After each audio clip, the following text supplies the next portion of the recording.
Bien, bonsoir à tous. Nous allons démarrer la séance du conseil de quartier. Merci à tous ceux qui sont présents. Merci aux conseillers de quartier, aux élus, également aux intervenants. Donc, je rappelle le programme. On va commencer par la rencontre avec la police municipale, qui est une création finalement assez nouvelle à Paris. Et vous les avez probablement croisés, vus dans la rue, puisque finalement on les voit, enfin je trouve pour ma part qu'on les voit assez régulièrement quand même. Et donc ils vont nous expliquer quelles sont leurs missions, quels sont leurs services. Et puis n'hésitez pas aussi à leur poser vos questions. Donc d'abord rencontre avec la police municipale. Ensuite on fera une concertation, Monsieur Mathieu Luineau fera une concertation sur le PLU. Sujet très important.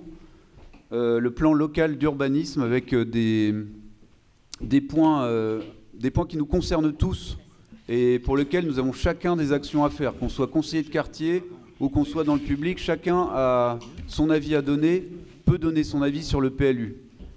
Et enfin, on terminera par le projet Embellir votre quartier à travers la transformation de la rue de la Croix-Nivert, transformation assez profonde me semble-t-il. Et heureuse, ce sera à nous d'en juger. Alors, commençons tout de suite par la rencontre avec la police municipale, où nous recevons Monsieur Patrick Gomez, qui est le chef de la circonscription, donc 7e, 15e, qui est de la direction de la police municipale et de la prévention, et un élu de la mairie, donc Nicolas Gentet, qui est conseiller de Paris, délégué auprès du maire du 15e à la tranquillité publique, à la prévention et à la police municipale. Je propose à M. Gomez de... Je vais juste introduire. Nicolas, introduisez. Je vais juste vous introduire. Bonjour à tous. Je vous connais à la plupart d'entre vous. On a déjà fait une réunion d'ailleurs sur le conseil de quartier sur la police municipale, donc on ne va pas être trop long. Patrick Gomez est à côté de moi en tant qu'élu. Je voulais juste faire une petite introduction très rapide. La police municipale, on l'a enfin. D'ailleurs, je les vois là au bout. Ils vous ont accueilli à l'entrée de l'école. On l'a enfin. Donc on ne va pas s'en plaindre, on l'a voté, on la voulait, certes, effectivement, elle n'a pas forcément toujours les missions qu'on aurait voulu lui donner, mais finalement, on va s'en accommoder dans un premier temps. Elle a surtout des missions de tranquillité publique, de nuisances sonores, de problèmes d'incivilité. Et nous avons aujourd'hui donc 16 plus 10, je crois, hein, Patrick, tu vas me confirmer. On a 16 et on a reçu 10 nouveaux policiers municipaux. Alors, je vais être positif, hein, parce que je suis content de l'avoir. On a avec Monsieur le maire, avec Philippe Goujon et Anthony Samama qui n'est pas là, des réunions régulières et avec Monsieur Gomez et d'autres, et le commissaire principal, des réunions régulières, à peu près tous les 3 mois. On fait le point, on en a eu il y a 3 jours, 4 jours. On a fait un point régulier pour bien travailler entre les élus, bien évidemment vous à travers les conseils de quartier, la police municipale et la police nationale. Alors, bien sûr, la police municipale n'intervient pas sur la petite délinquance, elle n'intervient pas sur la délinquance, elle vient en appui de la police municipale sur un nombre de choses, et on a mis notamment en avant la dernière fois les ventes à la sauvette de fruits et légumes, par exemple, que vous avez souvent à la sortie des métros, et là, pour la première fois, on ne l'avait pas pu le faire depuis des années, et là, on a fait des vraies actions conjointes, police municipale, police nationale, où on arrive aujourd'hui à arrêter, entre guillemets, souvent c'est des Pakistanais, vous le savez, qui font des ventes à la sauvette, de prendre bien évidemment la marchandise et éventuellement, en accord avec les 2 polices, effectivement de la mettre à la déchetterie. Alors très souvent, quand le Pakistanais, et c'est souvent le cas, n'a pas de papier, est sans titre de séjour, c'est là que la police nationale intervient et fait une interception. Et bien sûr, il est ensuite au commissariat entendu, et c'est donc après un service de la police qui s'en occupe. Donc voilà, les premières étapes sont positives. On attend bien évidemment beaucoup plus de policiers municipaux sur le terrain. Voilà, on en a, c'est l'essentiel. Et je vais tout de suite la parole, mais je pourrais répondre à toutes les questions sur tout ce qui est sécurité, tranquillité, nuisances sonores, etc. N'hésitez pas à nous poser les questions, parce que conseil de quartier, on est avant tout quand même là pour vous écouter plus que parler. Donc je vais être très bref, et j'espère que Patrick, tu vas être aussi bref que moi. Merci Nicolas. Donc Voilà, donc je vais me présenter. Donc je suis Patrick Gomez, donc je suis le chef de la division du 15e. Hein. Donc aujourd'hui, on ne parle plus de circonscription. Depuis la création de la police municipale, donc on a créé des divisions, une division dans chaque arrondissement de Paris, ce qui était un petit peu la nouveauté par rapport au précédent dispositif. À l'époque, on parlait de circonscription, et quelques mois en arrière, j'étais le chef de la circonscription du 7e et du 15e. Aujourd'hui, je m'occupe uniquement que du 15e. Voilà, donc ça c'est un point qui était important. Donc la police municipale a commencé à se déployer depuis le mois d'octobre 2021. Il faut savoir que c'est une direction qui compte environ 3300 agents. Alors quand je dis 3300 agents, on avait ce qu'on appelle des ASP, hein, agents de la surveillance de Paris. C'était des agents qui s'occupaient de la gestion, enfin de traiter tout ce qui était le stationnement payant, entre guillemets les pervenches, hein, voilà, pour faire plus simple, des inspecteurs de sécurité et des agents d'accueil de surveillance dans les parcs et jardins. Donc voilà, donc 3300 agents. L'objectif de cette police municipale à terme, c'est d'arriver à un chiffre de 5000 agents à l'horizon 2024 hein, pour les Jeux Olympiques. Donc ça, c'est l'objectif affiché. En ce qui concerne mes effectifs au sein de ma division, j'ai 161 agents ça se partage, 80 agents qui sont chargés de faire la sécurisation et de l'accueil dans les parcs et jardins. On appelle ça les gardiens de square. Et après, j'ai 80 agents qui, eux, ont vocation à devenir policiers municipaux une fois qu'ils auront validé leur formation initiale d'application. Donc ça, c'est la formation qui est commune à tous les policiers de France et de Navarre. Donc cette formation, elle est dispensée au sein de l'école des métiers de la sécurité, hein, qui a été créée en même temps que cette police municipale. Les formateurs qui officient dans cette école sont agréés par le CNFPT. Donc les agents bénéficient d'une formation en totale homologie avec ce qui se fait partout en France. Voilà, donc ce n'est pas une sous-formation, c'est exactement la même formation. Quand l'agent a validé sa formation, il peut aller travailler dans une autre police municipale. D'ailleurs, ils le font, mais ils reviennent aussi. C'était important de le dire. Donc voilà, donc c'est une formation absolument normale. Que vous dire? Les missions. Effectivement, l'ambition affichée, c'est une police d'hyper-proximité. C'est-à-dire basé sur l'îlotage, ça sera à pied, à vélo. Alors évidemment, on continue à fonctionner aussi avec des véhicules, mais à terme, vraiment, l'idée, c'est que les Parisiens nous voient, puissent venir au contact avec nous et qu'on participe pleinement à faire ce qu'on appelle de la coproduction de sécurité en étant présent sur le terrain, présent et visible. C'est vraiment l'ambition.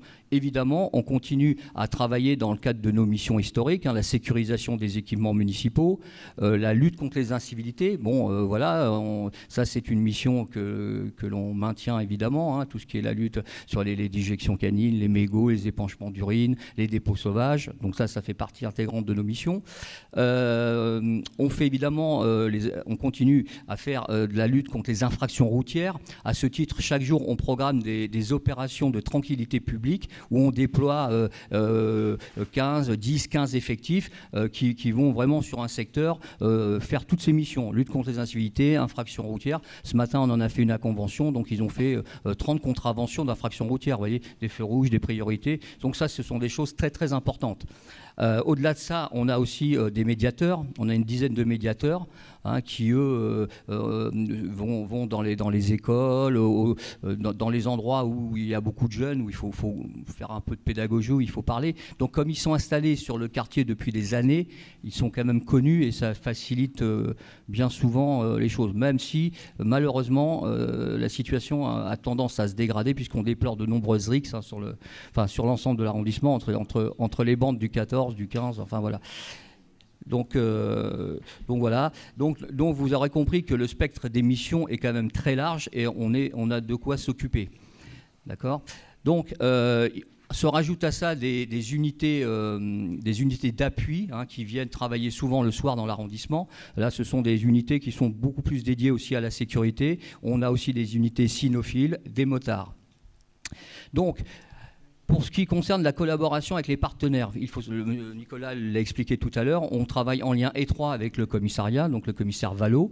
On est lié aussi par une convention qui a été signée à l'occasion de la création de la police municipale, une convention qui précise les attributions des uns et des autres. Évidemment, le rôle de la police municipale n'est pas de se substituer à celui de la police, on est complémentaires. Donc c'est une pièce de plus dans le jeu, on est complémentaires et ça fonctionne très bien parce que déjà ça fait très longtemps qu'on travaille ensemble. On a mis en place des missions conjointes, comme l'a expliqué Nicolas, sur la lutte contre les incivilités. On fait aussi des missions sur les infractions routières. On travaille régulièrement, tous les jours pratiquement, avec l'unité de police administrative, sur toutes les problématiques de terrasse, les problématiques de chantier. Donc tout ça est parfaitement rodé. Donc voilà. Donc, comme vous l'aurez compris, ça se met en place. Il y a une promotion de 200 agents qui sort tous les 3 mois et ça va durer comme ça jusqu'aux Jeux Olympiques, jusqu'à ce qu'on atteigne la cible. Voilà. Voilà ce que je pouvais vous dire. Si vous avez des questions. Pour compléter ce qu'a dit Patrick Gomez, je voulais revenir. On s'est donné quand même quelques priorités avec Monsieur le maire. Je vais vous le dire franchement. Les crachats, l'urinage sur la voie publique, c'est pas notre priorité. Donc on a fixé avec la police nationale et la police municipale quelques priorités. Une des priorités nouvelles qu'on a souhaité à l'intervention, c'est le respect du code de la route, notamment des vélos. Et donc il y a des opérations coup de poing que l'on fait conjointement, j'y participe quelquefois, contre les vélos. Je suis moi-même cycliste, donc voilà, pour éviter qu'effectivement pour que les vélos respectent le code de la route et notamment les feux rouges. C'est vraiment un problème sur les pistes cyclables et vous le savez, ce qui est de piétons, c'est vraiment un problème numéro 1. Et donc ça, on va faire et on va continuer à faire des opérations coup de poing pour le respect du code de la route, notamment des cyclistes qui ne respectent pas les feux ou qui roulent dans les oreilles de la musique et qui finalement ne respectent plus le piéton. Ça, c'est la première chose. Deuxième chose très importante, et Patrick Gomez en a parlé, c'est les RICS. Alors oui, les RICS reviennent malheureusement dans le 15e. Vous savez, les RICS, c'est un problème récurrent. Ça arrive, ça repart. Il suffit d'un petit truc pour un déclenchement. Il y a eu à nouveau une série de RICS il n'y a pas longtemps. Tout simplement, alors, c'est des RICS qui ont lieu souvent entre le 15e et le 14e, et le 15e et le 16e. La dernière fois, entre le 15e et le 14e, l'objet de la RICS, c'était que le 14e avait fait une chanson, un groupe de jeunes avait fait une petite chanson de rap, mais à mon avis exprès, dans lequel ils incitaient les jeunes du 15e à venir se battre. Et bien sûr, cette vidéo est partie sur TikTok. Elle a été faite, d'ailleurs, je pense, uniquement dans le but de provoquer quelques jeunes du 15e. Et bien évidemment, les jeunes, comme en ce moment, à la moindre petite étincelle, à la moindre petite provocation, ils repartent et c'est reparti pour autant. Pour ça, on continue notre opération et je trouve que ça marche de mieux en mieux.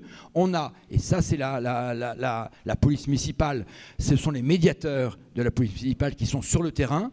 Donc on arrive en amont à détecter le début d'une RICS et les éducateurs de rue qui eux sont via des conventions, via des associations, Arc 1, Arc A, ici dans le 15e, travaillent beaucoup.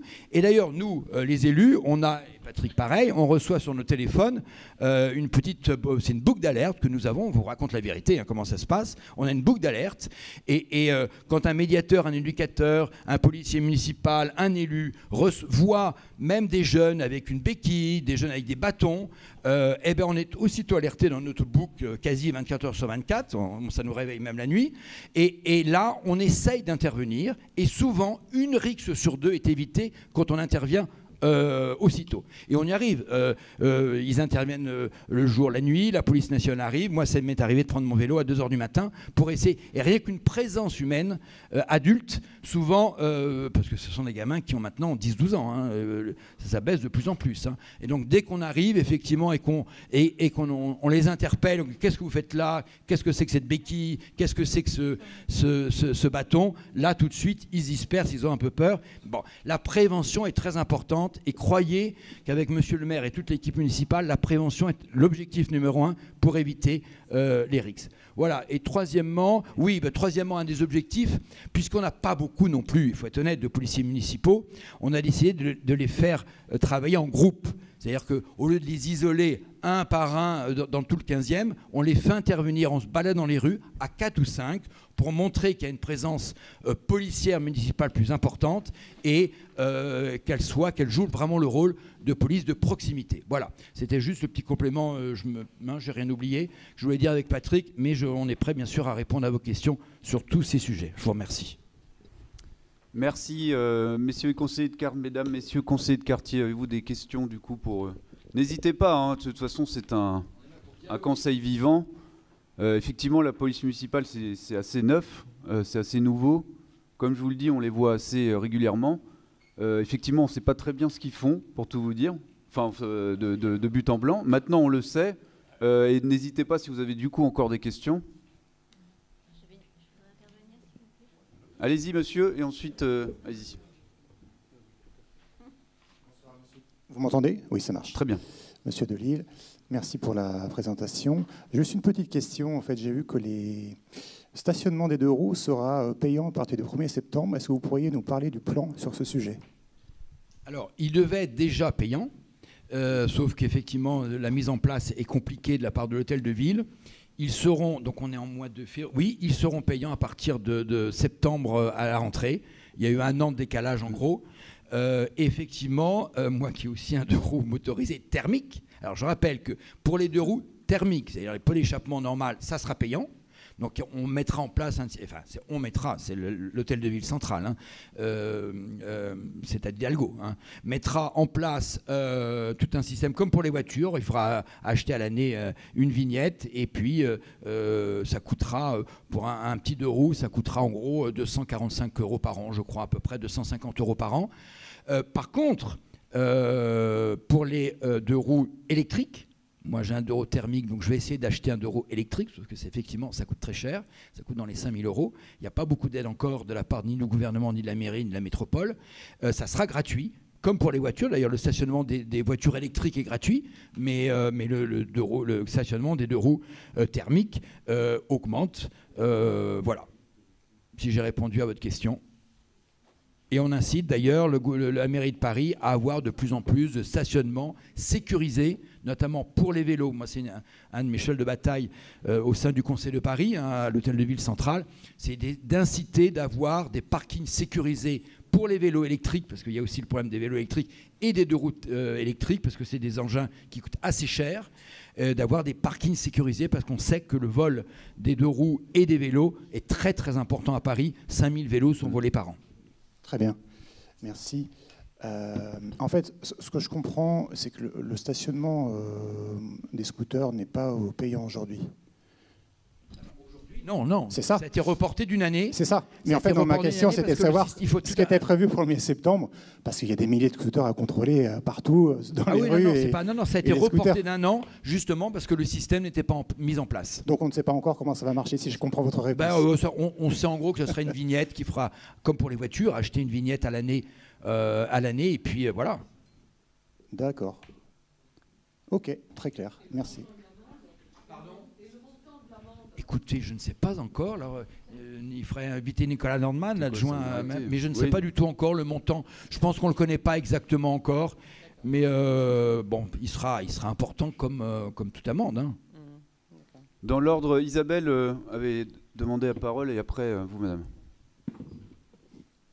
Vous avez un micro devant vous, madame. Isabelle, vous avez un micro là, juste devant. Oui. Merci. Effectivement, je crois qu'on est très content que la police municipale se mette en place de façon très concrète. Donc, je suis contente qu'on puisse, même si malheureusement on n'est pas très nombreux ce soir, mais qu'on puisse quand même présenter la police municipale et ses missions. Vraiment une police, comme on l'a dit, hein, d'hyper proximité, d'îlotage, de rencontre avec les habitants. C'est pour ça qu'on a voulu mettre ce sujet à l'ordre du jour aussi ce soir. Et ce qui est important aussi de comprendre, c'est qu'il y a vraiment eu aussi une volonté de la ville de Paris de territorialiser ses compétences au niveau des mairies d'arrondissement, quand même, ce qui est important à souligner, parce que, effectivement, ça nous a semblé plus pertinent que ça soit à l'échelle de l'arrondissement, que ça se coordonne, que ça se mette en place, que ça s'organise. Et donc, les maires d'arrondissement ont un grand rôle à jouer en fait, dans l'organisation de cette police municipale. Il y a d'autres compétences aussi qui ont été territorialisées, comme la propreté, par exemple. Et moi, j'avais une petite question à poser à M. Gomez. Il y avait un dispositif qui avait été présenté au conseil de quartier, je pense qu'il doit toujours exister, d'accompagnement des personnes âgées, je crois, pour retirer de l'argent. Donc, c'est peut-être intéressant de rappeler des dispositifs concrets pour les habitants du 15e et aussi de Paris, bien sûr. Et puis, j'avais une autre question. Alors, je ne sais pas si c'est à la fois peut-être M. Gomez et M. Jantet. Il y a quand même l'idée dans cette police municipale de proximité de raisonner par micro-quartier, qui est quelque chose, en fait, en plus, le 15e, c'est le plus grand arrondissement. Donc, de voir, est-ce que vous avez... parce que bon, là, ça se met en place. Hein, est-ce que vous avez dans les projets, justement, de travailler sur peut-être un découpage par micro-quartier dans le 15e qui est vraiment grand? Et puis, une dernière question qui peut aussi nous intéresser, c'est... pourriez-vous nous rappeler les chiffres de verbalisation du 15e? Parce que moi, je sais qu'à l'échelle de Paris, je crois que c'est plus d'1 million de PV par an. Est-ce qu'on a des chiffres qui pourraient nous intéresser au niveau du 15e? Voilà. Bon. Voilà un peu mes questions. Voilà. Merci. Je vous réponds. Alors, en ce qui concerne le service des accompagnements des personnes âgées, c'est effectivement une très bonne question parce que c'est un service qui décline et qu'on souhaite absolument relancer. Et il décline pourquoi? Faute de clients, en réalité. Les gens n'appellent pas. Ça sera aussi une des missions, dans le cadre de l'hyper-proximité, c'est d'aller au contact des personnes âgées, par exemple une personne âgée qui va retirer de l'argent à un distributeur, d'aller la voir, de lui expliquer que c'est pas forcément quelque chose de très prudent, surtout maintenant, on a énormément de vols à l'arraché, de choses comme ça. Donc surtout, il faut prendre rendez-vous auprès du 3975 pour se faire accompagner. C'est gratuit.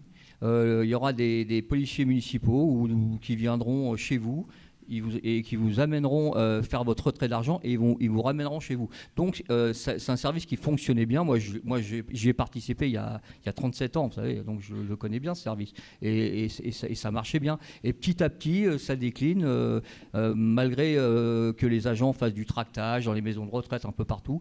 Mais il faudra le relancer, effectivement. Ce sera aussi un des enjeux pour notre division.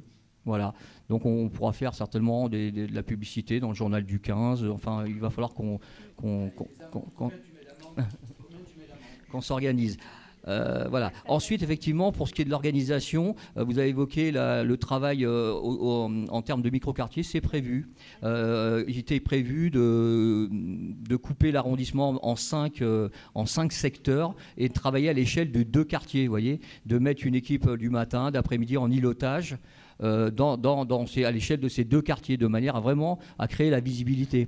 Alors ça ne peut pas se faire tout de suite parce que en réalité, j'ai beaucoup d'effectifs pour qui c'est un changement stratosphérique. Hein. Des gens qui étaient ASP, tout à coup, il faut qu'ils se projettent sur des missions de sécurisation, des gens qui doivent se remettre complètement en question. Donc tout ça va prendre du temps, ça requiert de la formation, ça requiert beaucoup de choses, mais c'est ce qui est prévu.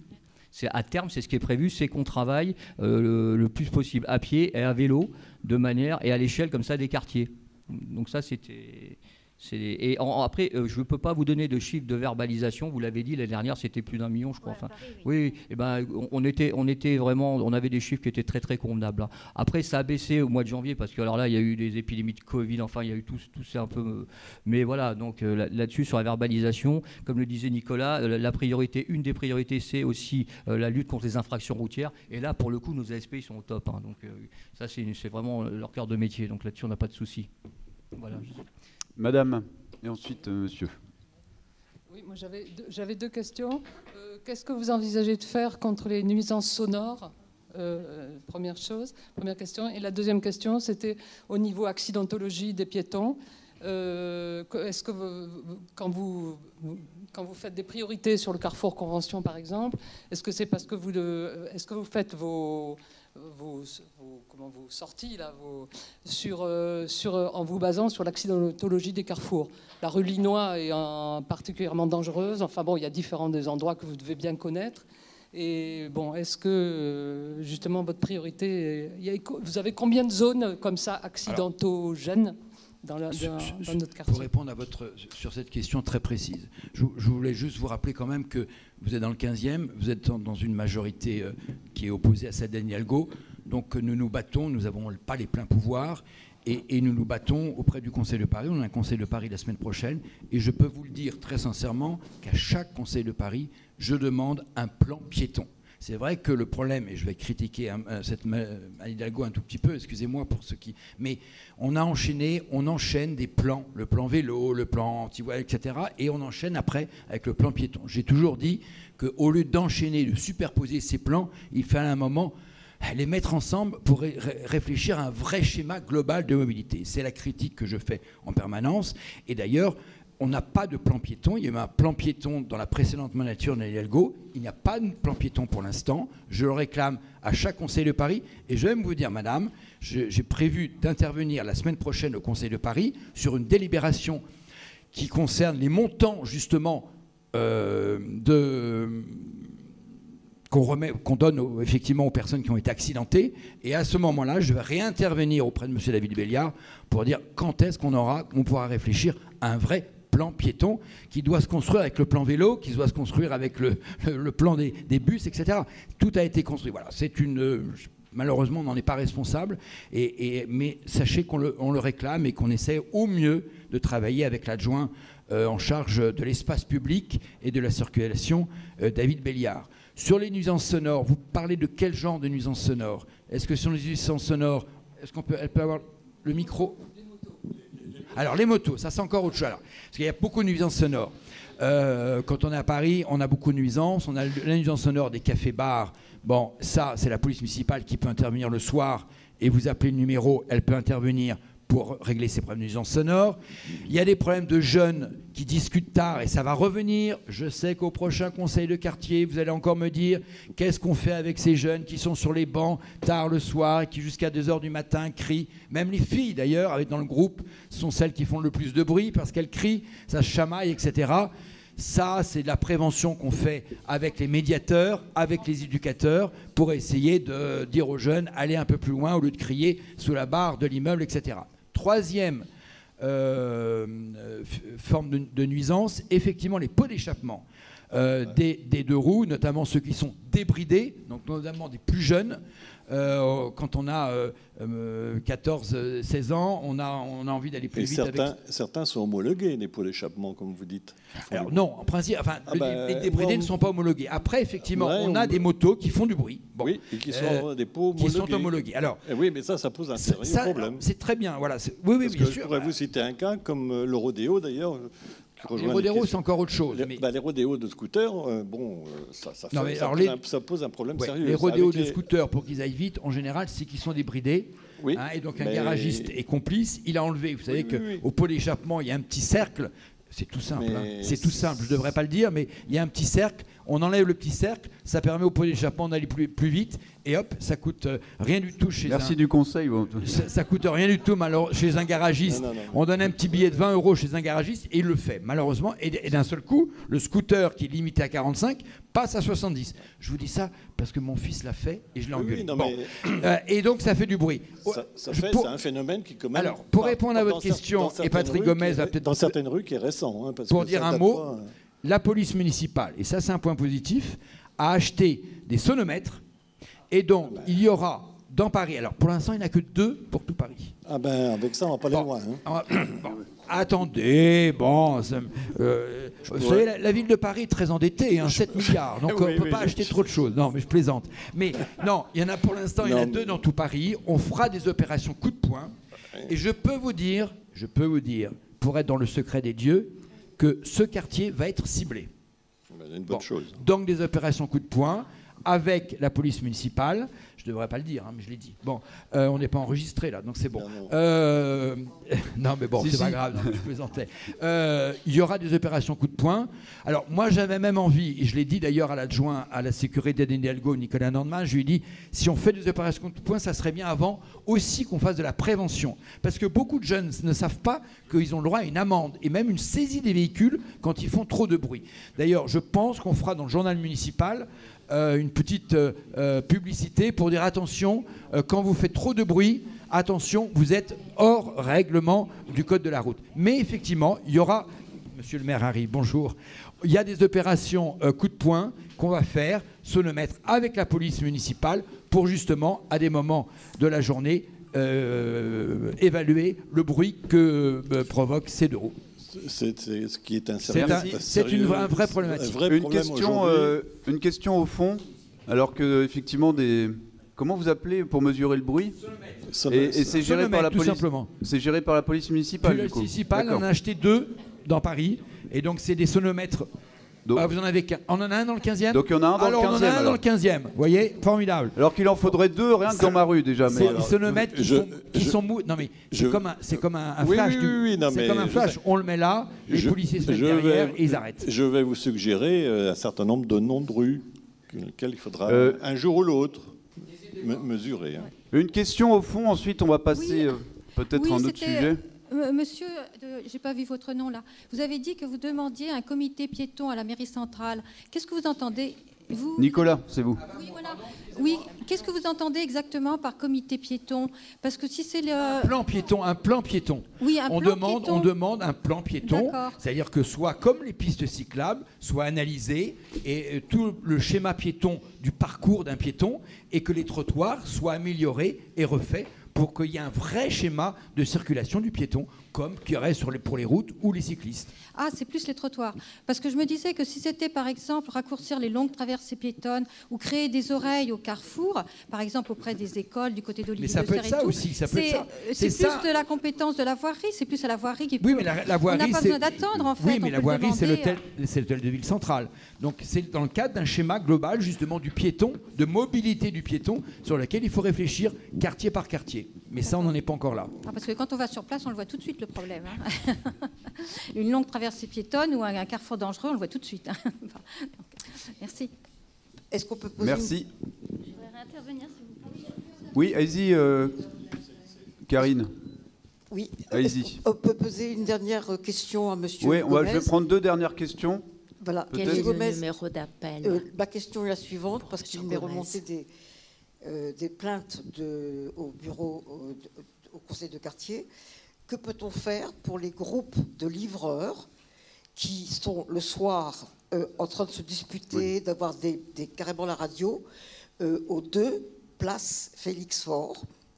Il n'y a pas que là, oui, effectivement, il y a la place de la Convention. C'est un problème général. Et peut-on remonter aux sociétés qui les emploient?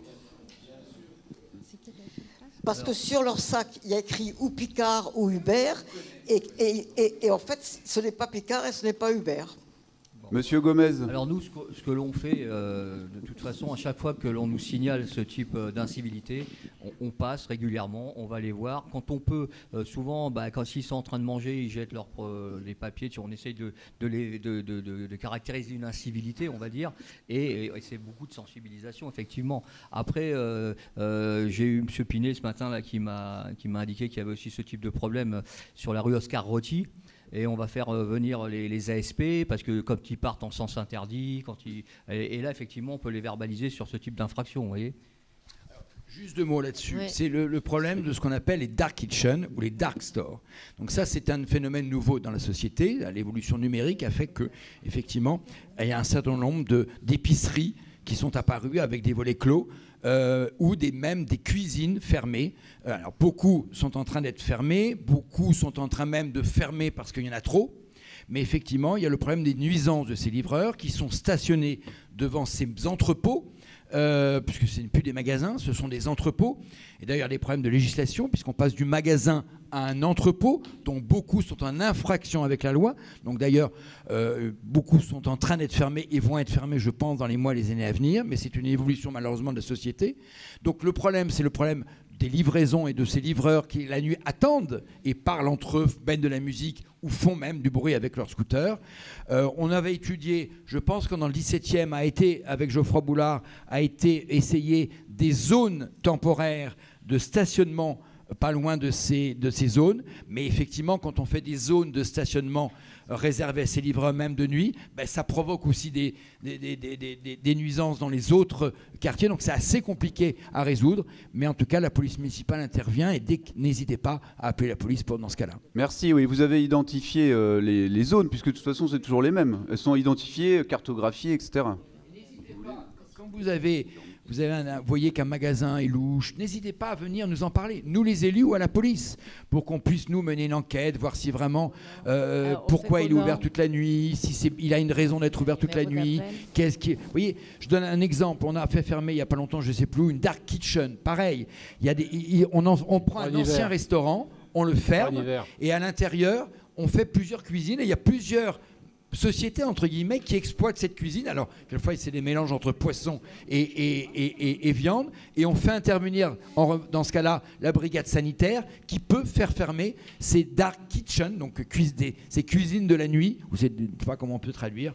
Donc, n'hésitez pas là aussi à nous faire remonter à la mairie, au cabinet ou à la police municipale des entrepôts que vous voyez naître en bas de chez vous. Et comment peut-on vous joindre, justement? Il y a un numéro d'appel ou c'est le 3975? Alors, c'est le 3975, effectivement. Ah voilà, d'accord. Voilà.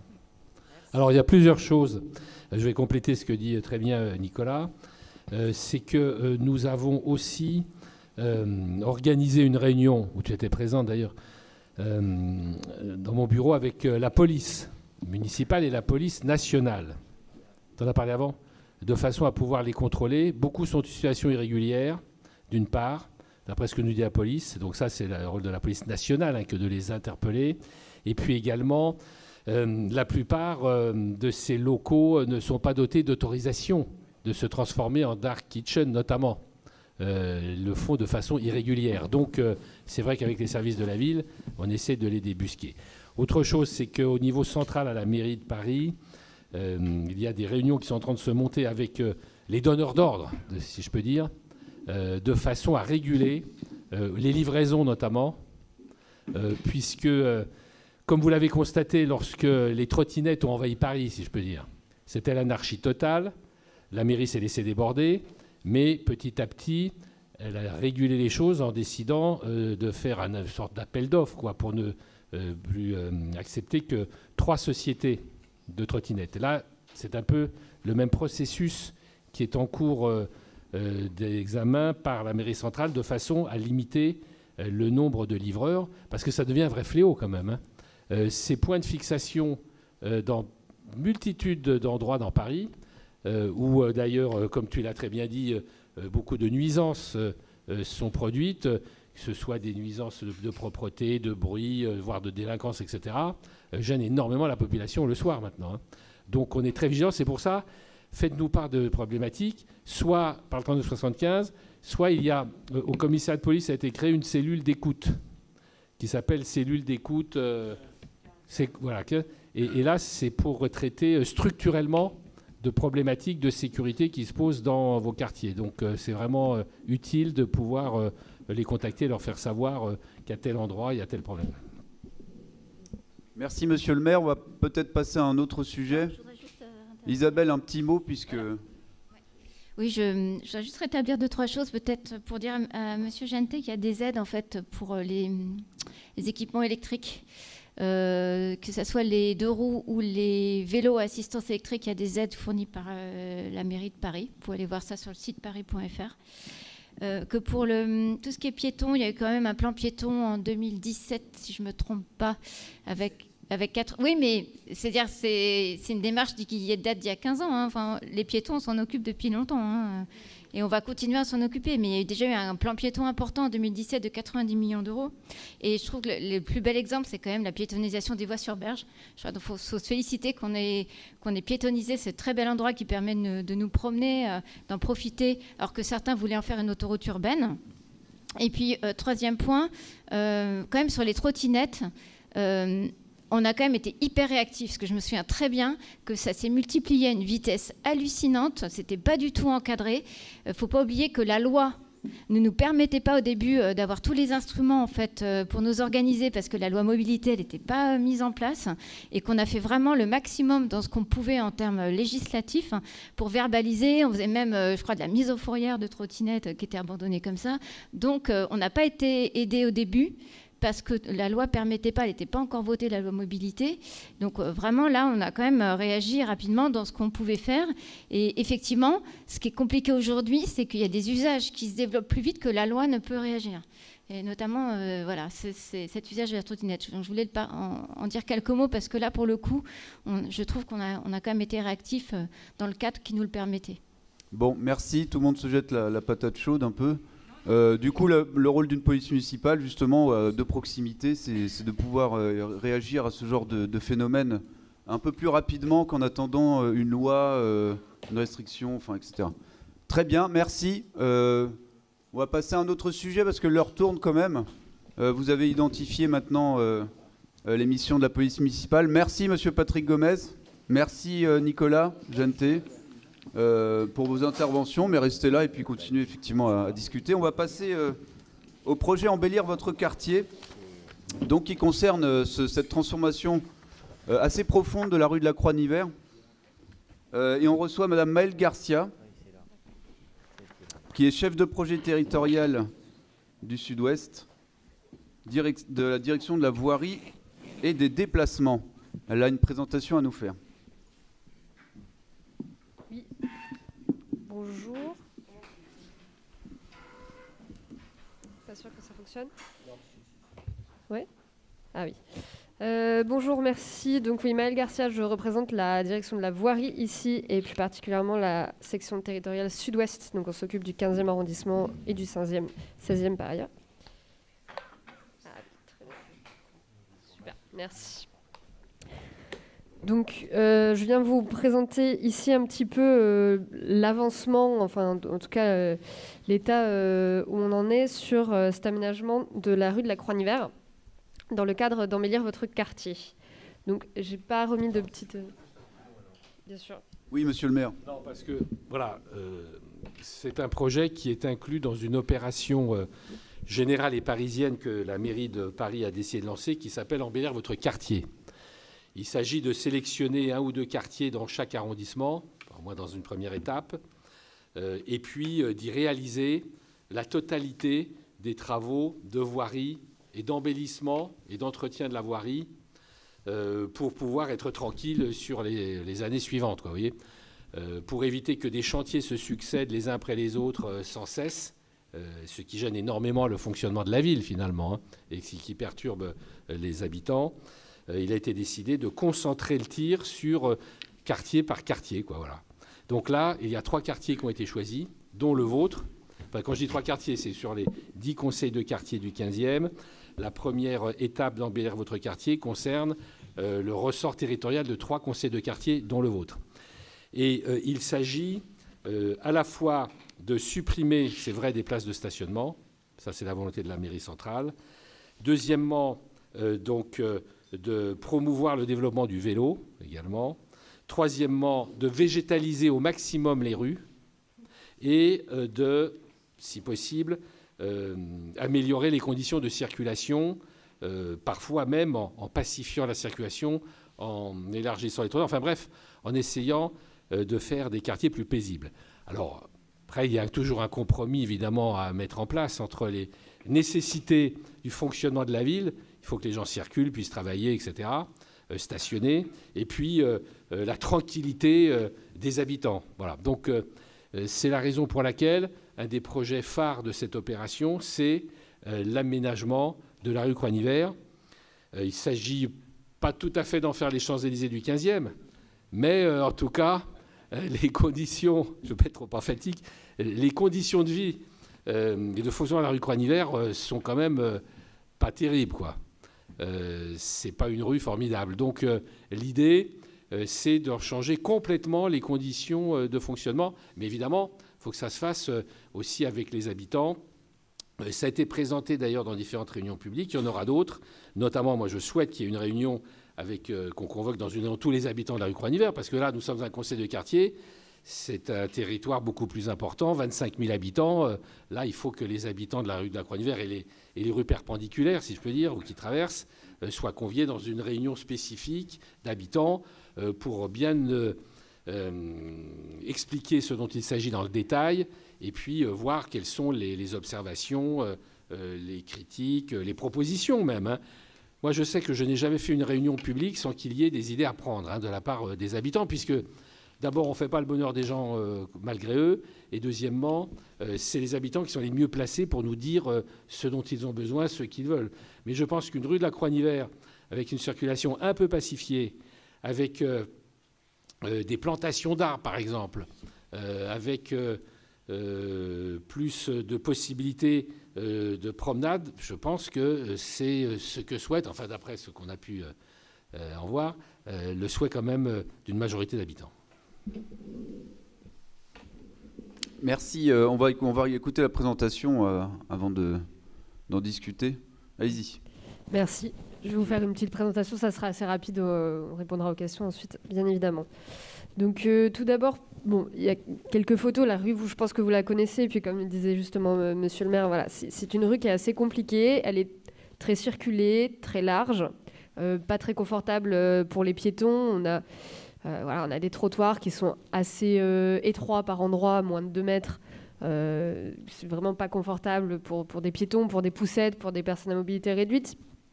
On a des voies de circulation qui sont très larges, parfois plus de 4 mètres dans chaque sens. Donc ça incite aussi à la vitesse. Voilà, pour les particularités, on a aussi voilà, une rue qui a des largeurs assez variables. Voilà, on a mis entre 12 mètres et 18 mètres. Ça change quand même la configuration de la rue, entre une rue qui a de 12 mètres entre façades ou 18 mètres entre façades. Donc c'est une rue qui est très longue, qu'il faudra... c'est pour ça que c'est un projet assez conséquent. Enfin, c'est ce que j'essaye de dire, c'est que c'est une rue qui est assez complexe, longue, différente selon les tronçons, et qui a besoin d'amélioration. On a aussi 2 lignes de bus qui circulent uniquement dans le sens sud-nord et sur la partie nord de la rue. Ici, on s'intéresse à la rue entre la place Cambronne et la rue de la Convention. C'est le périmètre du quartier, embellir votre quartier, même un petit peu élargi pour que ça ait plus de sens jusqu'à la place Cambronne. Donc, voilà. Aujourd'hui, les objectifs sur lesquels on se base pour l'aménagement de cette rue, ça va être en premier lieu d'améliorer le confort des piétons. Donc globalement élargir les trottoirs là où il y en a besoin, jusqu'à 3 mètres, 4 mètres là où ça sera possible. Végétaliser au maximum, planter des arbres lorsque c'est possible. Alors on a bien remis lorsque c'est possible. Ici vous avez une petite coupe avec des arbres des 2 côtés. C'est un schéma de principe. Ça ne veut pas dire que sur toute la rue on pourra planter des arbres des 2 côtés. Il y a beaucoup de contraintes techniques, de sous-sol, de configuration de la rue. Mais bon, c'est une image. Mais là où ça sera possible, l'objectif c'est de planter un maximum d'arbres, de végétaliser au maximum, avec même une petite réflexion, par exemple sur un petit square ou un espace végétalisé au croisement de la rue de Javel, la rue des Frères Morane et la rue de la Croix-Nivert. On a déjà une petite placette qui s'appelle la place du combat Venesson, quelque chose comme ça. Je ne me rappelle plus exactement. Mais croisement de la rue de Javel. Combat Venesson, voilà. Combat Venesson, merci. Et puis, en 3e lieu, de favoriser les mobilités actives. Donc, ça va être la marche, le vélo, en créant aussi un itinéraire cyclable sécurisé sur ce grand axe qui est nord-sud dans l'arrondissement. Alors, où est-ce qu'on en est aujourd'hui ? Donc voilà, c'est un projet complexe. On est encore au début des études, ce qu'on va appeler la faisabilité ou des pré-études, définition du programme. Donc qu'est-ce qu'on veut faire sur cette rue, avec les objectifs qu'on a, que je viens d'évoquer. Il y a eu une première marche exploratoire début février qui s'est passée avec des élus, des représentants de la direction de la voirie et un représentant de la direction des espaces verts et de l'environnement. Donc le but, c'était d'arpenter la rue. Cette marche, elle s'est passée entre la place Cambronne et la rue de Javel, je crois, si mes souvenirs sont exacts. Donc voilà, le but de la marche, c'est de bien aller voir tous ensemble les particularités, les endroits où il peut y avoir des conflits particuliers, là où il y a des commerces, là où il y a du stationnement, des places de livraison, des choses qui sont absolument nécessaires. De bien voir sur le terrain comment ça se passe et qu'est-ce qu'on peut faire pour améliorer les choses. Donc c'est une première étape qui s'est passée. Maintenant, on est parti sur des préétudes. On a ici une petite coupe. Alors, c'est un peu flou, mais qui montre un petit peu le principe d'aménagement sur la rue, avec des trottoirs élargis, plantation d'arbres en général d'un seul côté. On conserve un petit peu de stationnement là où c'est possible. Une voie de circulation, donc la rue qui passe à un seul sens de circulation. A priori, suite à des études de circulation qui ont été faites il y a quelques mois, dans le sens vers le nord, donc vers l'entrée de Paris qui serait conservée, qui permet de conserver les lignes de bus qui circulent, ce qui est quand même important.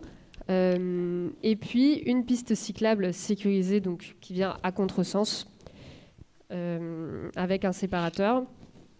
Voilà pour le principe d'aménagement global. Et voilà, on rappelle que, comme je vous le disais, la rue est très différente, assez longue, donc tous les gabarits ne sont pas les mêmes. Il y a des particularités selon si on est vers la place Cambronne ou si on est vers la rue de la Convention, c'est pas forcément pareil. Donc on va bien prendre le temps d'étudier chaque tronçon, chaque particularité. Voilà. Et j'en ai fini de ma petite présentation. C'était très rapide. Et puis, si vous avez des questions, je pense qu'on va pouvoir... Merci. Donc, photo non contractuelle, du coup. Enfin, ça ne va pas concerner partout. Donc, je vois aussi que, déjà, d'une part, que le projet a déjà commencé. Il y a déjà donc des démarches exploratoires et des réunions. D'autre part, que je l'espère, du moins, il n'y a pas de choses qui soient tranchées, déjà, du type, on va mettre aucune place de stationnement. Monsieur le maire, c'est ce que vous suggériez tout à l'heure. Il n'y a pas de principe pour l'instant posé dans le marbre. Voilà, c'est encore en état d'avancement. Vous me le confirmez. Tout reste discutable. Parce que lorsqu'on a mis ce sujet à l'ordre du jour, en conseil de quartier, on se demandait si c'était pas déjà trop tard. Ce n'est pas trop tard. Alors, allez-y. Enfin, jamais. Oui, bon, quand ce sera fait après.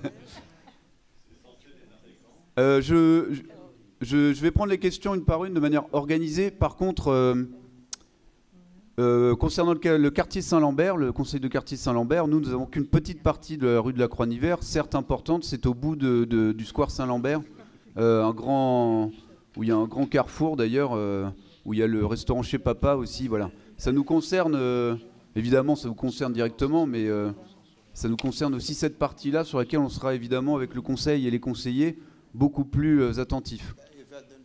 Allez-y, madame, troisième rang. Bonsoir. Je voulais vous poser une question concernant les impacts et la vision globale du projet. Si j'ai bien compris, la rue de la Croix-Nivert va être à sens unique pour les voitures et pour les bus.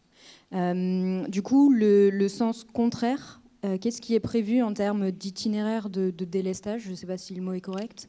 Et notamment au regard de la rue du Commerce, qui est une rue en sens unique et qui correspond à un quartier apaisé. Merci. Non, oui, donc c'est une très bonne question. Oui, forcément, quand on coupe un sens de circulation, il y a toujours des reports sur les rues adjacentes. Globalement, ça se fait sur le chemin le plus court. Ici, alors, j'ai pas de carte du quartier global et puis je pense que l'ordinateur n'est pas connecté à Internet, donc tant pis. Mais ça se fait sur soit la rue Le Courbe, qui est dans le sens contraire, qui est la plus proche. Il me semble, soit de côté ouest, alors rue du Commerce, bon, c'est une zone de rencontre, on évite, ça se fait par l'avenue Émile Zola, et puis selon là où les voitures veulent aller, mais ça se reporte sur les rues d'à côté. Oui, parce que l'avenue Émile Zola... On a déjà été destinataire d'études de voirie qui démontrent que déjà... il y a 2 fois moins de circulation dans le sens Cambronne-Convention que dans l'autre sens. Il y a beaucoup moins de circulation. Et alors, j'ai plus les chiffres en tête, effectivement. Et mon adjoint n'a pas pu venir ce soir, donc malheureusement, c'est lui qui aurait pu répondre. mais il était pris sur notre mission, que ça fait assez peu, enfin, c'est des calculs qui ont été faits par la voirie, des études de circulation, que ça fait assez peu de reports de circulation sur les voies adjacentes qui sont parallèles ou complémentaires, et que ça peut être absorbé par le trafic. Voilà, c'est des études. Parce qu'évidemment, il a fallu étudier les plans de circulation. Pour la rue du Commerce, par exemple, moi j'ai demandé qu'on ne la mette pas en piétonisation totale, parce que c'était aussi une hypothèse, une option de piétoniser totalement la rue du Commerce. Alors c'est vrai, quand on voit la rue du Commerce comme ça, on se dit, bah, tiens, c'est une rue qui est propice à la piétonisation. Il y a des boutiques, ça, mais pas du tout. C'est une rue d'un fonctionnement extrêmement complexe. D'ailleurs, on le voit bien quand un samedi par mois, on piétonise la rue et qu'il nous faut déjà 12 agents de surveillance pour tenir les différents points, qui soulèvent des barrières parce qu'il faut laisser passer évidemment les riverains, les services de secours, les livraisons, je ne sais quoi encore. Donc c'est très compliqué. Et surtout que j'ai fait remarquer que dans cette rue du Commerce, qui est la rue de la fripe, si je peux dire, d'une certaine façon, qui est devenue ça, malheureusement, comme ça, la moitié de la circulation, c'est des camions de livraison qui livrent les boutiques.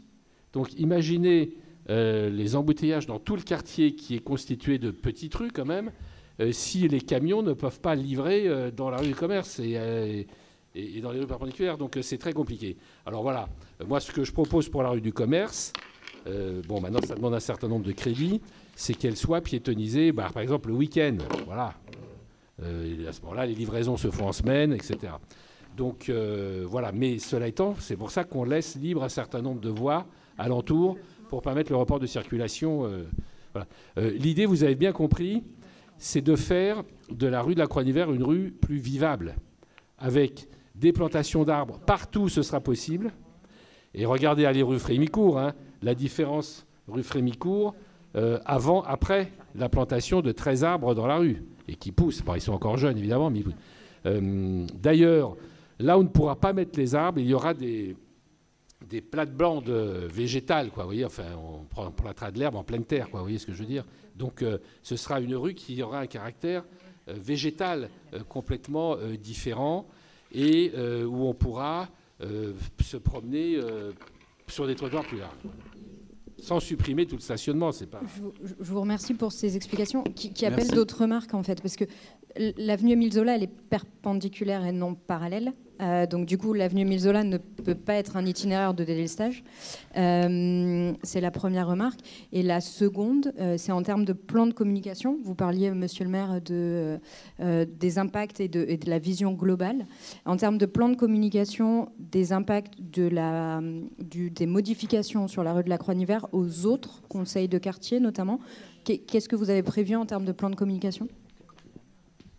Merci. Oui, je veux dire, on n'en est pas encore là.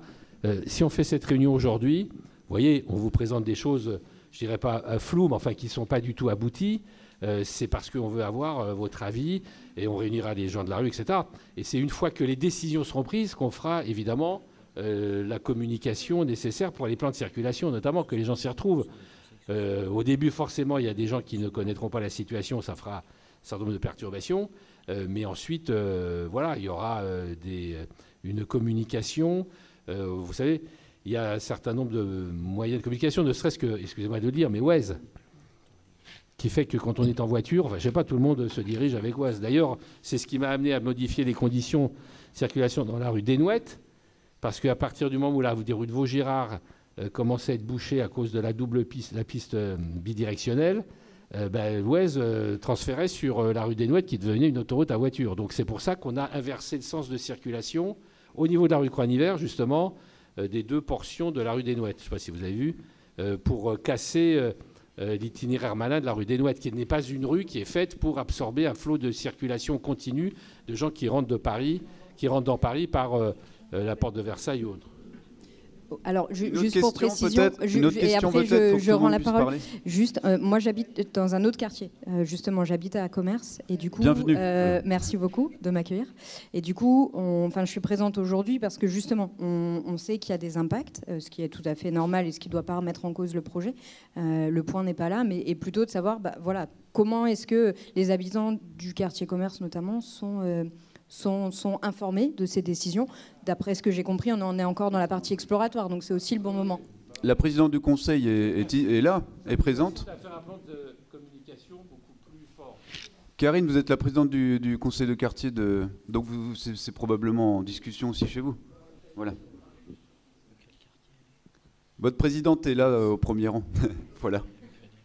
Comme ça, je crée des liens. Allez-y, au fond. Oui, madame, excusez-moi, madame, au premier rang, allez-y. C'est vrai que vous avez demandé... Oui, non, c'était simplement pour rebondir sur les livraisons rue du Commerce.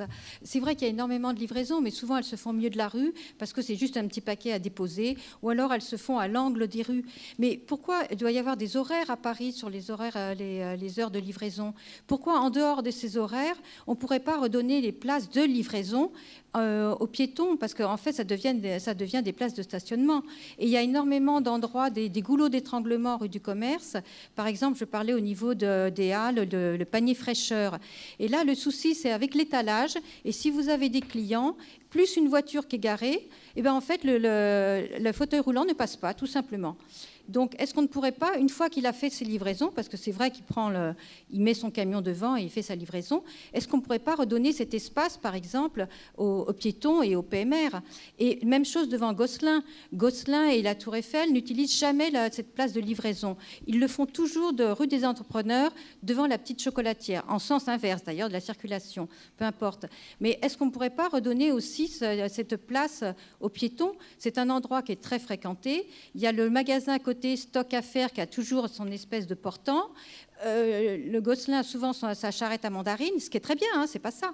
Mais il y a le Carrefour, donc il y a les poussettes, les caddies. Est-ce qu'on ne pourrait pas réfléchir justement à essayer de neutraliser cet espace et la redonner aux piétons? Ce serait juste ces deux places importantes pour commencer. Juste pour recentrer, on est vraiment au conseil de quartier, donc je laisse au quartier concurrent, enfin amis du commerce, effectivement, ce genre de questions.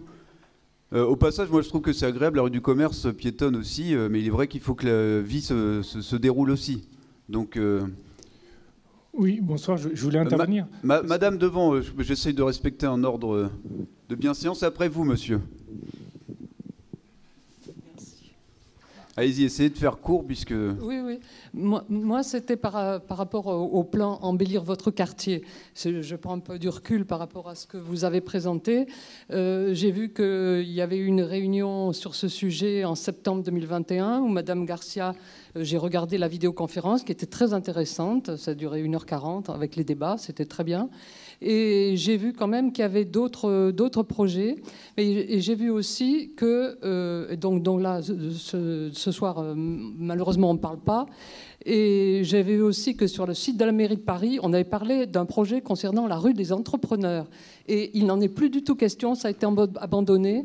Je comprends que la rue des Entrepreneurs, c'est une rue très passante au niveau circulation automobile et de bus, que ça doit être un problème très difficile, mais il n'empêche quand même qu'au niveau des piétons, quand on est dans notre quartier et qu'on veut se rendre vers la rue Linois, enfin vers les cinémas, vers d'autres cinémas ou des magasins, cette rue des Entrepreneurs pour les piétons, c'est vraiment un gros problème. Hein, voilà. Donc je voulais savoir où ça en était, si vraiment c'était impossible de faire quelque chose sur cette rue, et pourquoi sur le site de la mairie de Paris, cette rue des Entrepreneurs est citée comme chose à faire. Voilà. Non, alors, il y a eu des études sur un projet de mise en sens unique de la rue des Entrepreneurs. Ce projet n'a pas été adopté parce que il y a justement cette concentration de circulation qui va effectivement être rendue plus importante avec la mise à sens unique de la rue Croix-Nivert, qui va quand même orienter les voitures sur un centre de. Donc on ne voulait pas charger. Ça pourra se faire peut-être dans un deuxième temps. Rien n'est impossible. Hein. Mais ce qui a été décidé avec la mairie de Paris, c'est qu'il y aurait des aménagements qui seraient faits dans la rue des Entrepreneurs, mais pas la mise à sens unique, ne serait-ce que parce que aussi, je dis au passage, il y a quand même la caserne des pompiers, hein, même s'ils peuvent circuler dans la voie de bus, etc. D'ailleurs, c'était une mise à sens unique, sauf les bus, hein, qui pouvaient continuer à passer dans les deux sens, bien sûr. Donc, la mise à sens unique, pour le moment, a été suspendue au profit d'aménagements qui consisteront peut-être à mettre du cyclable ou à élargir un trottoir, je ne sais pas, enfin, ce n'est pas encore abouti, c'est pas, mais tous ces projets en sont à leur début. Vous savez, nous, on pense que c'est mieux de voir avec la population les projets plutôt au début qu'à la fin, leur dire, voilà, on vous présente les choses, c'est abouti, c'est fini comme ça. Mais il y a des rues plus compliquées que d'autres, quoi, aussi, évidemment, et des portions de rues qui sont très différentes, comme la rue de la Croix-Nivert, vous le disiez, c'est tronçon par tronçon. Quand vous faites une marche exploratoire sur la rue de la Croix-Nivert, vous avez des tronçons extrêmement différents. D'ailleurs, c'est des rues différentes. Elles auraient pu avoir plusieurs noms de différents tronçons. Cette rue de la Croix-Nivert qui est très très longue, vous voyez, bon, ça s'appelle rue de la Croix-Nivert, mais il aurait pu y avoir 5 noms de rue au moins, tellement elle est différente quand elle rejoint jusqu'à la rue de Vaugirard, quoi. Donc, mais il y aura des choses aussi rue des Entrepreneurs. Simplement, d'abord, je précise, c'est pas dans ce quartier déjà, pour commencer. Mais c'est pas grave, c'est à côté. C'est toujours chez vous, on aurait dû faire la réunion. Venez, tiens, venez présider, et puis on change de formation. Et il y a beaucoup de choses. Mais d'un autre côté, on ne peut pas tout faire aussi en même temps. C'est une question de coût. Parce que là aussi, oui, alors le dernier point que je voulais préciser, c'est qu'il a fallu faire des arbitrages budgétaires. Les travaux de voirie coûtent extrêmement cher, évidemment. Donc, nous avons préféré, avec la voirie de Paris, choisir plutôt, dans une première étape en tout cas, plutôt tel projet que tel autre. On a un projet sur la place de Brazzaville qui coûte 500 000 € aussi, par exemple, donc qui est très important, très demandé, parce que c'est très mal organisé. Donc vous voyez, il y a des arbitrages qui ont été rendus. Voilà. Alors après, ça n'empêche pas que dans un deuxième temps, si la population le souhaite, on pourra aller plus loin. Mais il y a déjà une deuxième étape de embellir votre quartier qui commence à être lancée, et cette fois-ci qui concerne le quartier Georges Brassens. Alors qui est loin d'ici, mais vous voyez, c'est déjà la deuxième étape qui commence à se lancer, parce qu'entre les études et la réalisation, il se passe quand même, je vais dire, plusieurs années. Enfin, plusieurs mois, voilà, certains. Mois, les études, c'est déjà très long. Ça peut durer entre 6 et 9 mois, selon les projets, et puis les travaux ensuite. Mais voilà. Très bien, monsieur, au fond.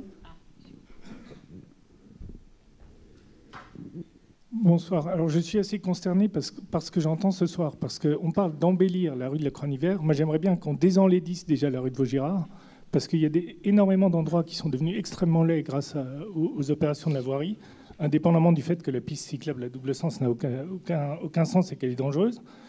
Moi, je ne comprends pas pourquoi il faut systématiquement encore augmenter des bouchons. Moi, j'habite près de la rue de Vaugirard, on entend du klaxon tout le temps, parce qu'évidemment, comme il n'y a plus qu'une file pour les voitures, on ne peut plus rouler. Donc, on va faire la même bêtise, rue de la Croix-Nivert, pour augmenter encore les bouchons, et donc augmenter la pollution. Je ne vois pas ce qu'il y a de vert dans tout ça. Enfin, je trouve complètement crétin toutes ces idées. Je veux bien qu'on plante des arbres, mais supprimer des places de stationnement, alors qu'on a déjà supprimé toutes celles de la rue de Vaugirard et des rues autour, et donc on ne peut plus se garer, ça devient un enfer. Enfin, si le but est d'emmerder les Parisiens, je sais que c'est à la mode, mais quand même, quoi. Alors, juste un point, je pense qu'il y aura... On ne va pas lancer le débat sur la piste bidirectionnelle de la rue de Vaugirard, qui n'est pas dans le quartier non plus, d'ailleurs. C'est un autre point. Franchement, vous parlez de tout sauf du quartier. Ça s'appelle un conseil de quartier, je veux bien, mais... mais, cela étant...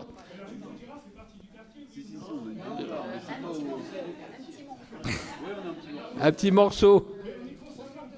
Non, cela étant, on est des Parisiens et on est des habitants du 15e et on sort de son quartier, encore heureux d'ailleurs. On peut encore un peu sortir de son quartier, c'est bien. Non, là, bon, je pense qu'il y aura... C'est pas l'heure du jour, mais c'est vrai que je partage totalement, et nous partageons un certain nombre ici autour de cette table, votre avis concernant, monsieur, la piste bidirectionnelle, que nous avons combattue, vous le savez très bien, puisque nous avons souhaité... et demander à la mairie de Paris juste une piste unidirectionnelle, puisque nous avions fait le courbe dans un sens, on pouvait faire Vaugirard dans l'autre, et ça a été refusé par la mairie centrale, qui a souhaité faire une piste bidirectionnelle. L'arbitrage a été donné par la maire de Paris pour une piste bidirectionnelle. Malgré nos observations, c'est très bien pour les cyclistes qui ont la possibilité de circuler, mais je veux dire que dans une ville, il n'y a pas que les cyclistes. Et moi je dis, la piste de la rue de Vaugirard a complètement sacrifié les habitants, les commerces, les usagers, etc., les services publics, d'ailleurs, qui ne peuvent pas passer. On a fait y avoir une grève de la collecte des ordures ménagères, etc. Oui, d'ailleurs, à tel point que mardi, au Conseil de Paris, je défendrai de nouveau un vœu, qui a de bonnes chances d'être rejeté malheureusement, tandis que nous n'avons pas la majorité, pour que soit étudiée la mise en piste en unidirectionnelle de la piste bidirectionnelle. Vous voyez ce que je veux dire ? Qu'elle revienne à un seul sens, comme d'ailleurs la mairie de Paris s'apprête à le faire avenue de Choisy pour le maire du 13e, ou encore à Paris-Centre, avenue du Faubourg Saint-Antoine, où là, les maires ont dit non, les pistes bidirectionnelles, c'est pas bon, ça marche pas, et donc là, la mairie est d'accord. Alors pourquoi ne sommes-nous pas traités dans le 15e comme le 13e et Paris-Centre, alors que ça marche très mal? Comment? Bah alors, ça, c'est vous qui le dites, hein.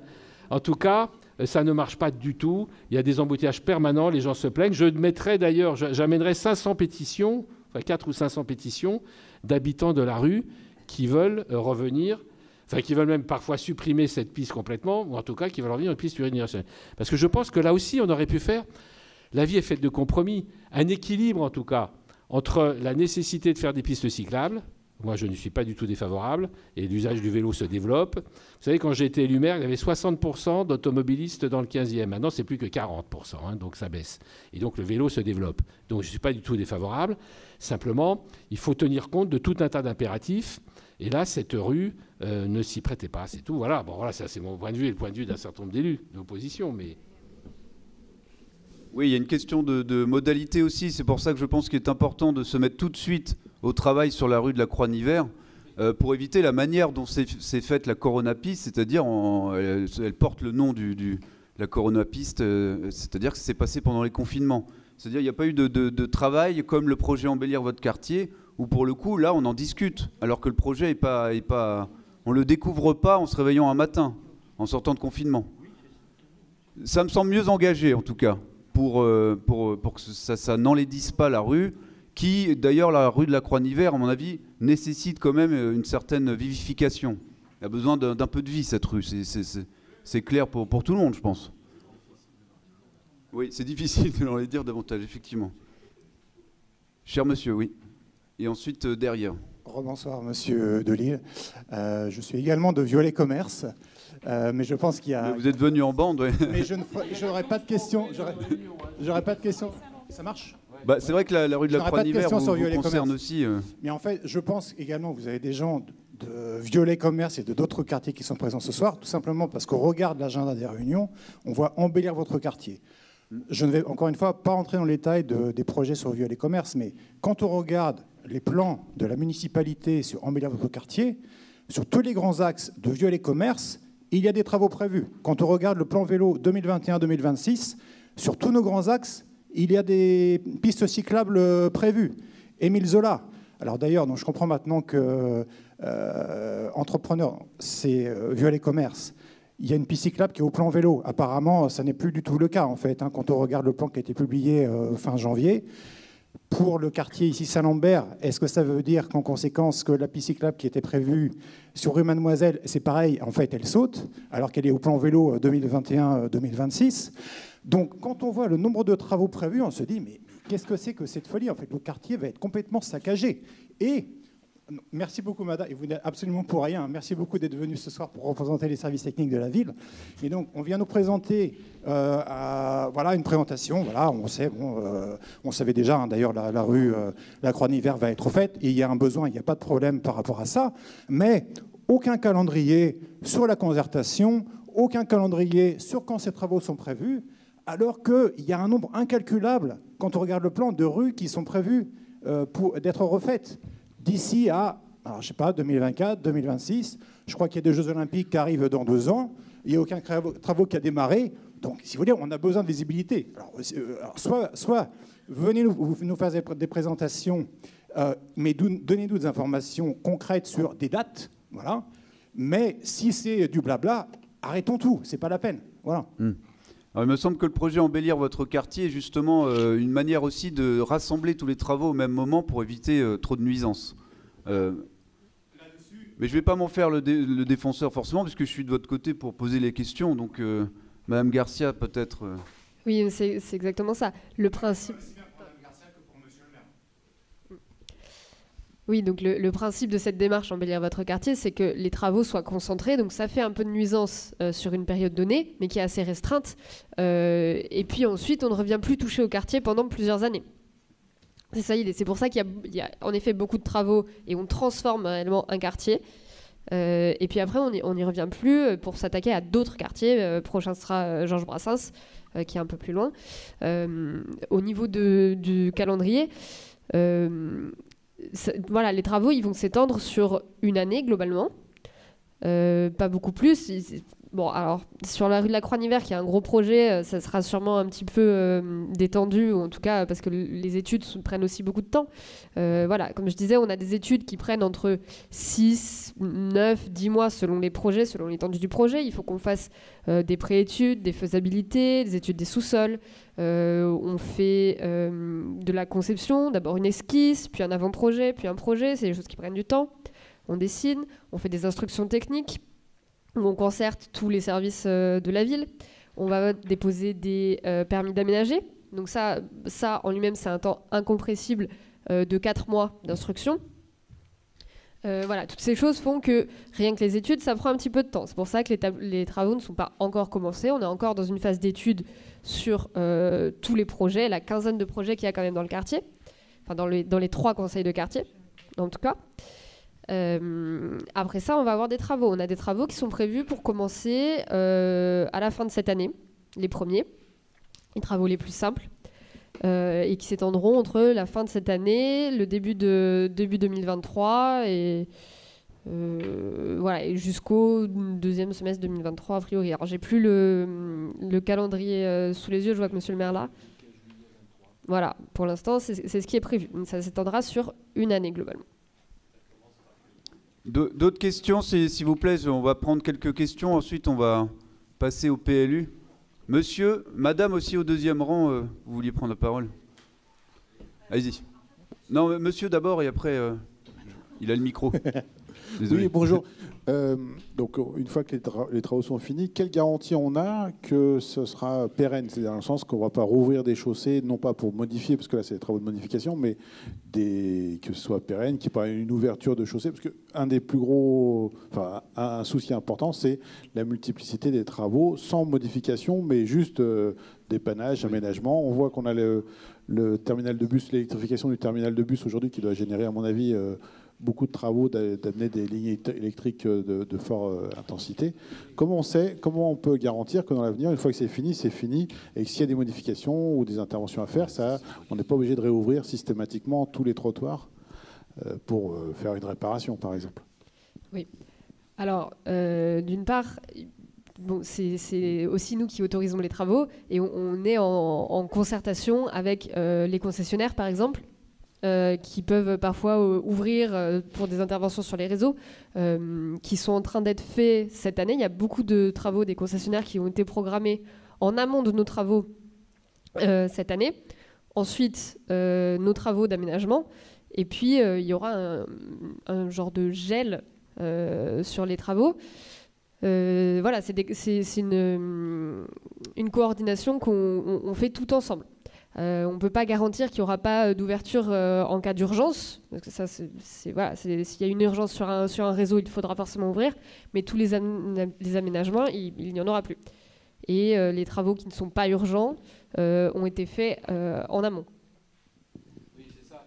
C'est que, au fur et à mesure que se feront ces travaux d'embellissement, si je peux dire, hein, en même temps, les concessionnaires sont prévenus qu'il y aura des travaux, par exemple rue Croix-Niver de telle date à telle date, de façon à ce qu'ils fassent les leurs. S'ils les avaient programmés à un autre moment, ben non, il faudra qu'ils les programment à ce moment-là, le plus possible en tout cas, en fonction de leurs possibilités aussi, de façon à ce que tous les travaux, aussi bien ceux de voirie, de surface, si je peux dire, que ceux des concessionnaires en sous-sol, se fassent en même temps qu'on creuse qu'une fois, quoi, pour qu'on ne recreuse pas une fois qu'on a rebouché, 6 mois après, quoi, bien sûr, sauf s'il y a une conduite de gaz ou d'eau, enfin je ne sais quoi, enfin la CPCU qui creuse beaucoup quand même, hein, c'est une catastrophe la CPCU parce qu'ils ouvrent tout le temps partout, quoi, c'est quand même un problème. Mais voilà, c'est fait pour limiter ça, c'est vrai. Et puis de toute façon, il y a une bonne garantie que je peux vous donner pour le fait qu'il n'y aura pas de travaux après, c'est qu'il n'y aura plus un rond déjà pour les faire. Donc comme ça c'est la meilleure garantie que je puisse vous donner. Toujours. Madame au second rang. Attention, on s'avance aux dernières minutes du sujet. Je suis désolé, mais c'est vrai qu'il faut que... Je vais faire vite. Première question. Première question. Rue La Canale, rue Gramme. Vous avez évoqué la première fois, quand c'était la présentation, qu'éventuellement, ça va devenir piéton. Et... C'est pas notre quartier. Je sais, mais vu qu'elle est là, madame, oui. Ah, elle peut juste dire oui ou non. Est-ce que ça va devenir piéton ou pas? Allez-y, profitez-en. Vous êtes venus. Oui. Vous parliez de la piétonisation de la rue Gramme qu'on avait évoquée. A priori, et la canal. A priori, ça ne sera pas piétonisé. Hein. Alors, je pense qu'on... Non, c'est vrai que, en fait, l'idée, c'est de faire une trame verte qui part de la station de métro Vaugirard, qui descend le long du square Cherriou, qui a été, comme vous avez vu, revégétalisé, traverser le parvis de la mairie, qui est assez végétal, mais ça, il y a un parking en dessous, on ne peut pas faire grand-chose, assez minéral. Il y a un parking en dessous, on ne peut pas faire grand-chose, sauf que j'ai fait planter 4 arbres, c'est tout ce qu'on pouvait faire à cause du parking en dessous. Qu'ensuite, on passe par la rue Léon Séché, qui elle-même est une rue végétale, comme vous avez pu le constater, qui a été piétonnisée. Ensuite, on arrive sur le square Saint-Lambert, qui est magnifique d'ailleurs. Quand il n'y a pas de rats, c'est sympa. Et on traverse le square Saint-Lambert. Ensuite, on se retrouve à Croix-Nivert. Et là, l'idée, c'était de rejoindre le square du commerce pour continuer cette trame verte. Alors, par quelle rue passer? La première idée, l'idée initiale, c'est de passer par la rue Lacanal, qui est quand même une rue moche, excusez-moi de le dire. Les trottoirs sont étroits, enfin, bref, c'est pas terrible. Donc, ça aurait été d'élargir les trottoirs, de végétaliser. Sauf qu'il n'y a pas la place, quoi. Il n'y a pas la place, et donc, c'est compliqué. Et je ne sais pas si on peut planter des arbres d'ailleurs. Enfin, je ne me souviens plus des conditions techniques sur les rues Lacanal. Pas trop. Pas trop. On ne peut pas trop planter d'arbres. Donc, nous, comme l'idée était de végétaliser, sur la Lacanal, ce n'était pas possible. Pourtant, c'était le plus pratique, hein, peut-être. Ça allait directement. Donc, ce qu'a proposé la voirie en compensation, c'est de passer par la rue Gramme, qui est beaucoup plus large, plus belle. Mais là, il y a des... Non, mais si, quand même. Il y a des sorties de garage. Il y a beaucoup de stationnement de surface. C'est pas évident non plus. Là, il y a une question. Et là, on se pose une question. Voilà, on se questionne. Est-ce que, oui, la rue Gramme, pas la rue Gramme, etc. Voilà. Donc, on en est là pour permettre de rejoindre la rue du Commerce et le square du Commerce. Et ensuite, derrière, aller jusqu'à la rue Violet, d'ailleurs. Et puis là, vous avez un projet de construction importante qui va être un peu végétalisé, qui est en cours, le projet, je ne sais plus comment il s'appelle, Biop, sur l'ancien siège de la SMA BTP, qui est en reconstruction avec un grand parc intérieur, donc, vous voyez, et des arbres qui seront plantés sur l'avenue Émile Zola encore, un petit peu. Donc ça prolongera cette trame verte jusque-là, quoi. On ira de Vaugirard, si je peux dire, jusque-là, en suivant une trame verte, bon, plus ou moins importante, mais voilà, c'était ça l'idée. Donc là, c'est plutôt la rue Gramme qui, aujourd'hui, est choisie par rapport à la rue Lacanal. Mais là aussi, il faudra qu'on fasse une concertation avec les habitants de la rue Gramme, parce que moi, je ne veux pas faire des choses contre la vie des gens non plus, hein. Même si c'est bien de planter des arbres. Et là, on peut en planter des arbres Gramme. Quelques-uns, oui. Voilà. Oui. Et deuxième question, c'est que en fait, quand c'était les projets présentés pendant cette histoire d'embellir mon quartier, on a toujours parlé des usagers. Usagers, c'est les commerçants aussi, c'est les habitants. L'usager, c'est les enfants parce qu'il y a quelques écoles. Les enfants sont scolarisés de l'autre bout des... en fait, ils doivent traverser tout le temps. Et vous vous souvenez, il y avait pas mal d'accidents récemment, voilà. Et je pense que c'est beaucoup de gens comme ça qui ont signé aussi. Et plus, il y a une gymnase Croix-Nivert qui accueille des centaines d'enfants tous les jours parce qu'il y a des clubs sportifs, les écoles l'utilisent aussi. En fait, quand ce sera les réunions pour avoir l'avis des... Vous avez toujours parlé des habitants. Est-ce qu'on peut toujours parler l'avis des usagers ou ça va être... Oui, d'accord. Excusez-moi, je dis habitants, je veux dire usagers, commerçants, etc. D'accord, ça dit qu'elles sont toujours bienvenues pour venir et s'exprimer. D'accord, ok, merci. Une question au fond, madame.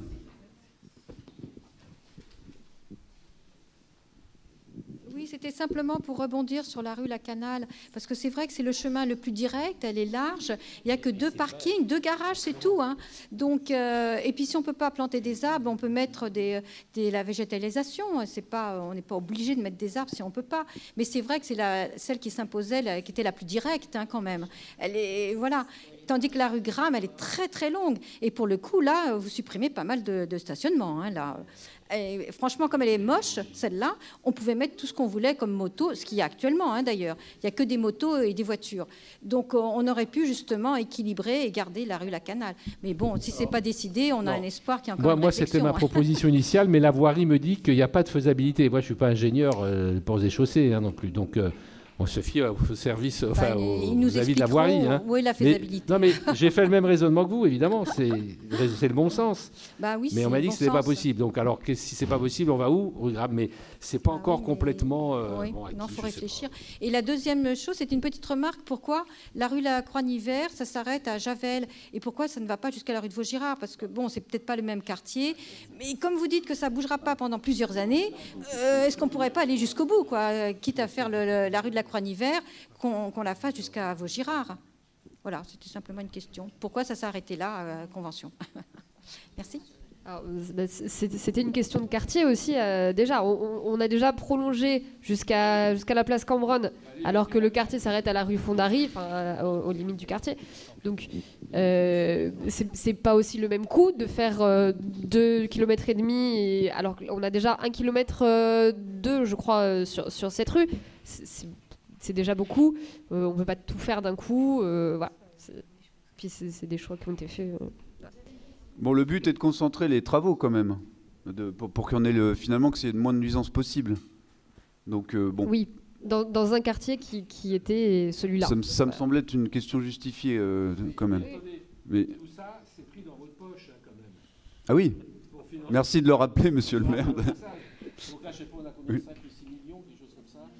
On a 5,5 millions sur les 3 conseils de quartier pour tous les projets qu'on fait. C'est quand même conséquent. Si vous prenez pas sur le budget du conseil de quartier, ça va. Je suis rassuré. Sinon, ça va être un peu dur. Isabelle, oui. Prenez le micro devant. Oui, une petite question, et je crois que c'est sur notre conseil de quartier. C'est à côté de la place du Comtat Vénessin, il y a une petite, je sais pas, une mini placette, j'appelle ça comme ça, hein, où il y a un container en verre. Est-ce que dans la marche exploratoire, vous avez regardé ce qu'on pouvait faire pour améliorer, parce que c'est pas très joli. Oui. Voilà, je sais pas si c'est dans le projet concrètement, en termes pour végétaliser, peut-être faire quelque chose. Alors oui, exactement. Il va y avoir une réflexion sur ce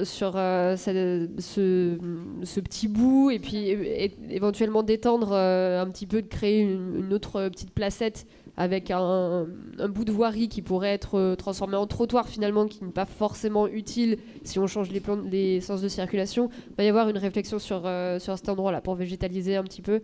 Après, comme je vous disais, on est encore au tout début des études, mais oui, ça va être réfléchi. D'accord. Et juste pour rappeler quand même que ce projet Embellir votre quartier, il y a eu quand même pas mal de concertations, parce qu'on a eu 2 réunions publiques, quand même. Il y avait une centaine de personnes qui ont participé à chaque fois. Donc, bon, malheureusement, c'est dommage, tout le monde n'a pas eu l'information, mais il y a eu quand même ça. Et il y a eu aussi toute la plateforme ID Paris. Et d'ailleurs, la rue de la Croix-Niver, elle a été plébiscitée en termes de nombre de votes. C'est pour ça que ça explique aussi, puisqu'on a tenu compte quand même de l'avis des personnes qui ont donné leur avis sur les plateformes participatives, qu'elles soient au cœur en fait du projet sur ce quartier-là. Donc après, dans la phase d'étude qui est celle-ci, je pense qu'effectivement, il y a sans doute encore des marges de manœuvre, mais je voulais expliquer pourquoi ça s'était retrouvé aussi dans ce projet, parce que ça a été vraiment plébiscité par les habitants à travers les phases de concertation qui ont eu lieu quand même. Karine, vous vouliez réagir là-dessus? Je vous vois.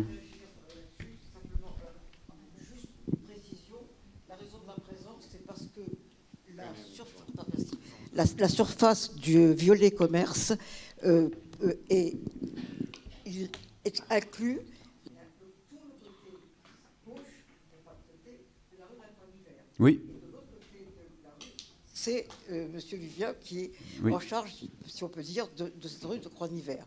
Donc, à propos des consultations, je ne sais...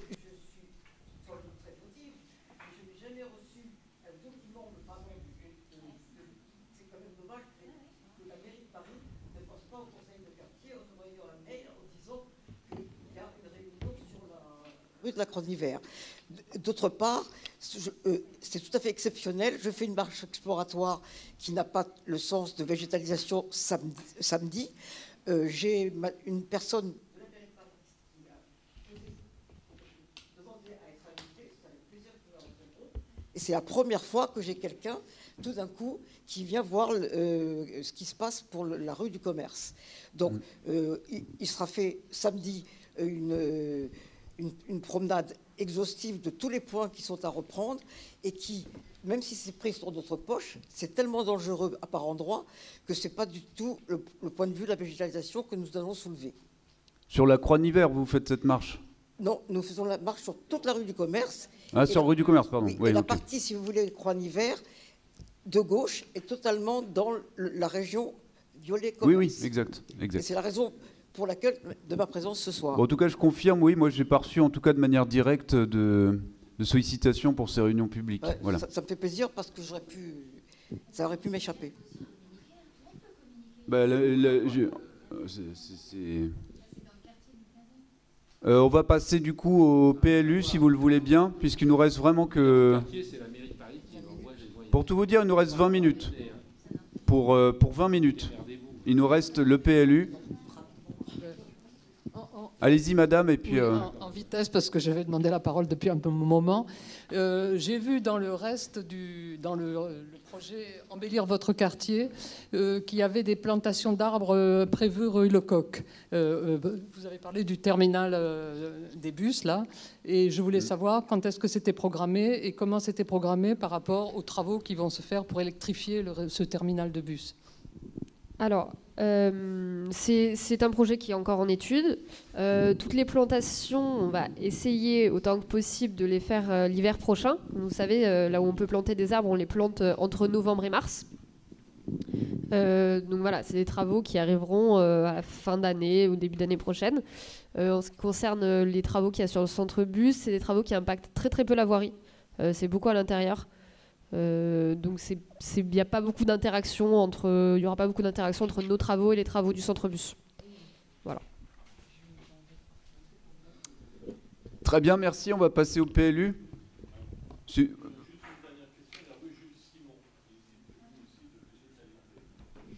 Tout à fait, c'est aussi en étude.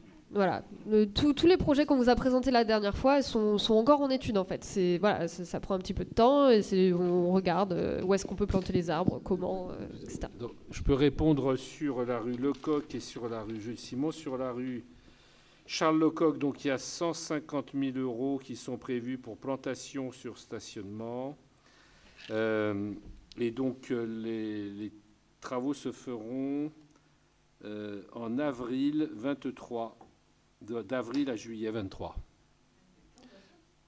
Des plantations rue Charles Lecoq, oui.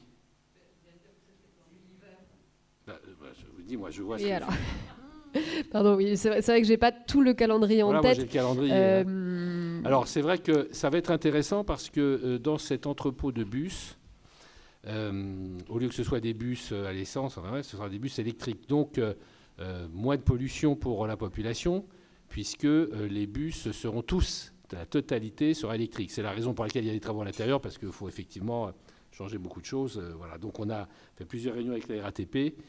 Les travaux vont commencer, je ne sais plus quand, mais enfin bon, en tout cas, voilà. Et donc il y aura des plantations. Et sur la rue Jules Simon, que j'ai là aussi, 100 000 €, plantation également, à peu près à la même période. Mais là, c'est de mars à juin, quoi, 23, sur la rue Jules Simon. Oui, juste pour expliquer, donc oui, je disais, on plante les arbres entre novembre et mars. Comme on a, comme vous le disiez, beaucoup de travaux, c'est vrai que bon, j'ai plus exactement tout en tête, mais il y a des travaux qu'on a dû un petit peu décaler dans le temps, parce que ça nous fait aussi une charge de travail, on a des équipes limitées évidemment. Si on ne peut pas planter les arbres à ce moment-là, qu'il faudra attendre l'hiver prochain, on peut avoir des travaux de voirie, de la terre végétale et puis des plantations de fleurs par exemple pendant l'été en attendant les arbres. Mais avoir fait les gros travaux à l'avance, voilà, en avril comme ce qui est prévu, et puis les arbres arriveront l'hiver d'après. Ouais, n'oubliez pas de replanter dessus du coup. Il y a quand même beaucoup de choses qui sont en friche malheureusement et voilà, c'est pas toujours heureux. On va passer au PLU, il nous reste vraiment plus beaucoup de minutes, donc je suis désolé pour les dernières questions, n'hésitez pas à la fin à venir vous apprendre. Si elle est toute petite, allez-y.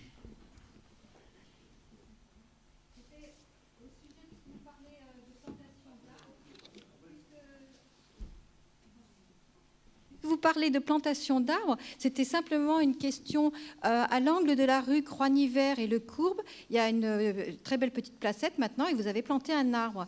Est-ce que ce ne serait pas possible de le faire aussi juste en face?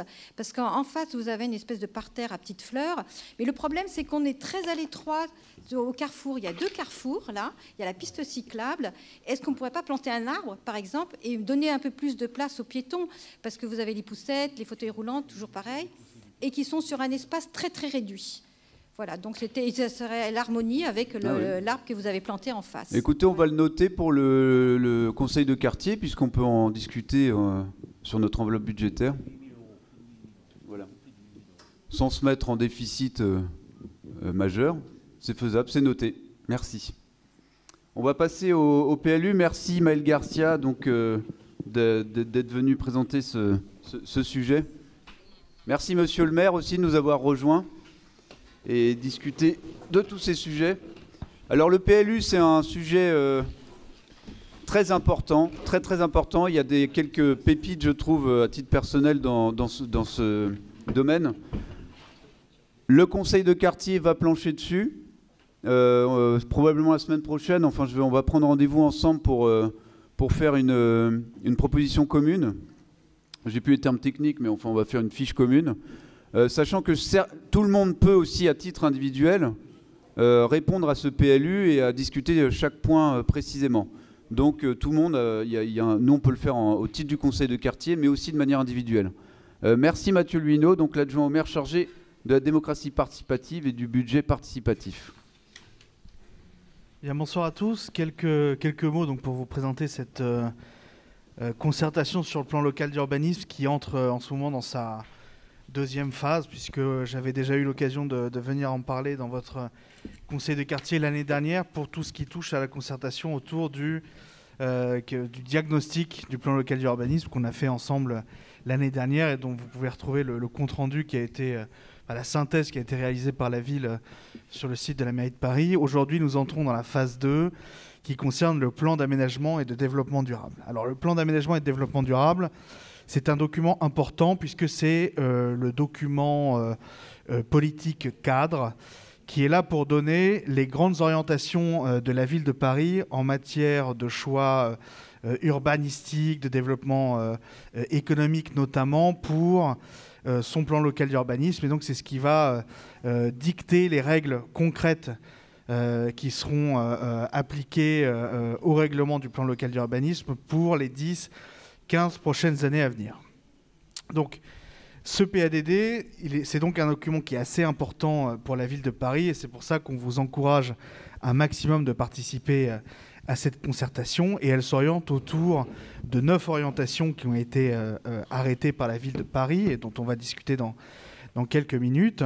Et donc ce qui est vraiment important de comprendre, encore une fois, c'est que ce sont des orientations qui vont être là pour vraiment dicter les règles très concrètes sur lesquelles on va établir les points les plus précis du plan local d'urbanisme en fin d'année, en début d'année 2023, et ce qui sera vraiment à ce moment-là le document qui sera opposable aux décisions d'urbanisme. Donc c'est pour ça que c'est important de recueillir l'avis des habitants, des Parisiens, parce que c'est le moment aussi de faire remonter ce que vous souhaitez ou ce que vous ne souhaitez pas pour votre plan local d'urbanisme à l'avenir.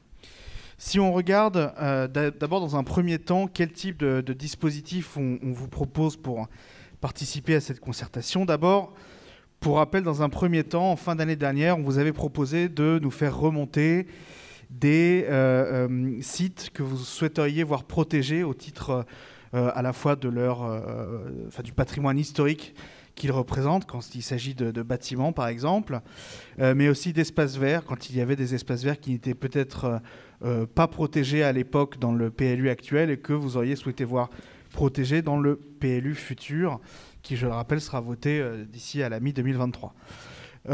Là-dessus, déjà, je tenais à vous dire qu'on a reçu énormément de propositions très qualitatives de la part de plusieurs habitants et plusieurs conseils de quartier. Et donc, pour ça, d'ailleurs, avec monsieur le maire, on tenait à vous en remercier tout particulièrement parce que ça nous a permis d'enrichir la copie de la mairie du 15e qu'on a fait remonter à la ville et qui nous a permis d'ajouter des bâtiments qu'on va demander à la protection patrimoniale, des espaces verts qu'on va demander à la protection. Donc pour ça, déjà, un grand merci. Ensuite, la ville de Paris vous propose aujourd'hui de participer sur le site id.paris.fr, qui est la plateforme générale de concertation qui est mise en place par la ville, jusqu'au 1er avril 2022. Donc il vous reste à peu près 2 semaines pour vous connecter sur le site et participer en proposant sur ce site-là quels sont vos desiderata, ce contre quoi vous souhaitez vous opposer en termes de politique urbanistique, politique de développement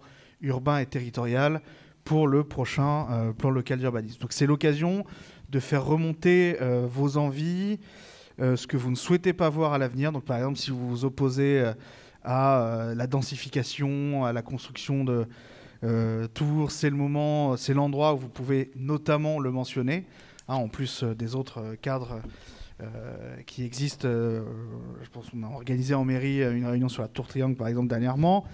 C'est aussi le moment où vous pouvez vous exprimer sur vos envies en termes de végétalisation. Est-ce que vous souhaitez voir davantage d'espaces végétalisés, etc. Mais on va revenir dans une minute très très rapidement sur ces 9 orientations. Nous, ce qu'on vous propose en plus de ça à la mairie du 15e, c'est un petit formulaire qu'on vous a mis à disposition à l'entrée de la salle et que vous pouvez récupérer si vous ne l'avez pas, qui est un formulaire qui vient finalement condenser ce qui se trouve sur le site id.paris.fr, avec des petites boîtes qui correspondent encore une fois à chacune de ces grandes orientations que vous pouvez remplir. On a mis des exemples de ce à quoi correspondent chaque orientation et vous pouvez nous dire, voilà, moi par exemple, je suis pour davantage de prise en compte des classes moyennes dans le développement urbain. Moi, je souhaite davantage de végétalisation dans Paris en général. Bref, tout un tas d'orientations que vous pouvez nous mentionner sur ce petit questionnaire. Vous pouvez préciser le quartier auquel vous appartenez pour que ça permette aussi à la ville d'avoir une granularité plus fine dans son analyse.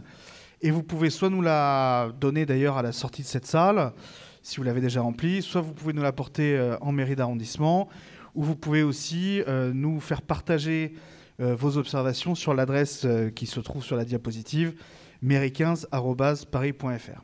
En plus de cela, et votre président de conseil des quartiers l'a rappelé, on a aussi, avec les conseillers des quartiers, des cahiers d'acteurs qui vont être remplis. Donc ça, c'est quelque chose encore différent, mais qui sera là pour exprimer la vue, la perception du conseil de quartier en tant que tel. Donc c'est bon, là-dessus, Monsieur Hoche l'a rappelé, je pense qu'il va organiser une réunion avec les membres du conseil des quartiers.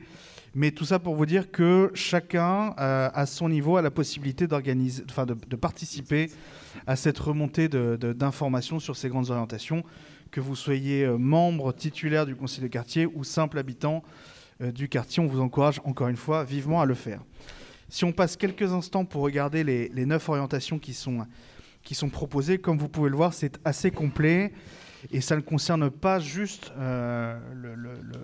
le bâti et le développement urbain au sens limité du terme, mais ça concerne aussi ce que Paris souhaite faire de son territoire. Parce qu'effectivement, on a effectivement la possibilité de s'exprimer sur la place de la nature en ville. Hein. Donc on l'a dit, le développement de trames vertes, la végétalisation, quelle place pour les questions d'efficacité énergétique, par exemple sur la rénovation du bâti.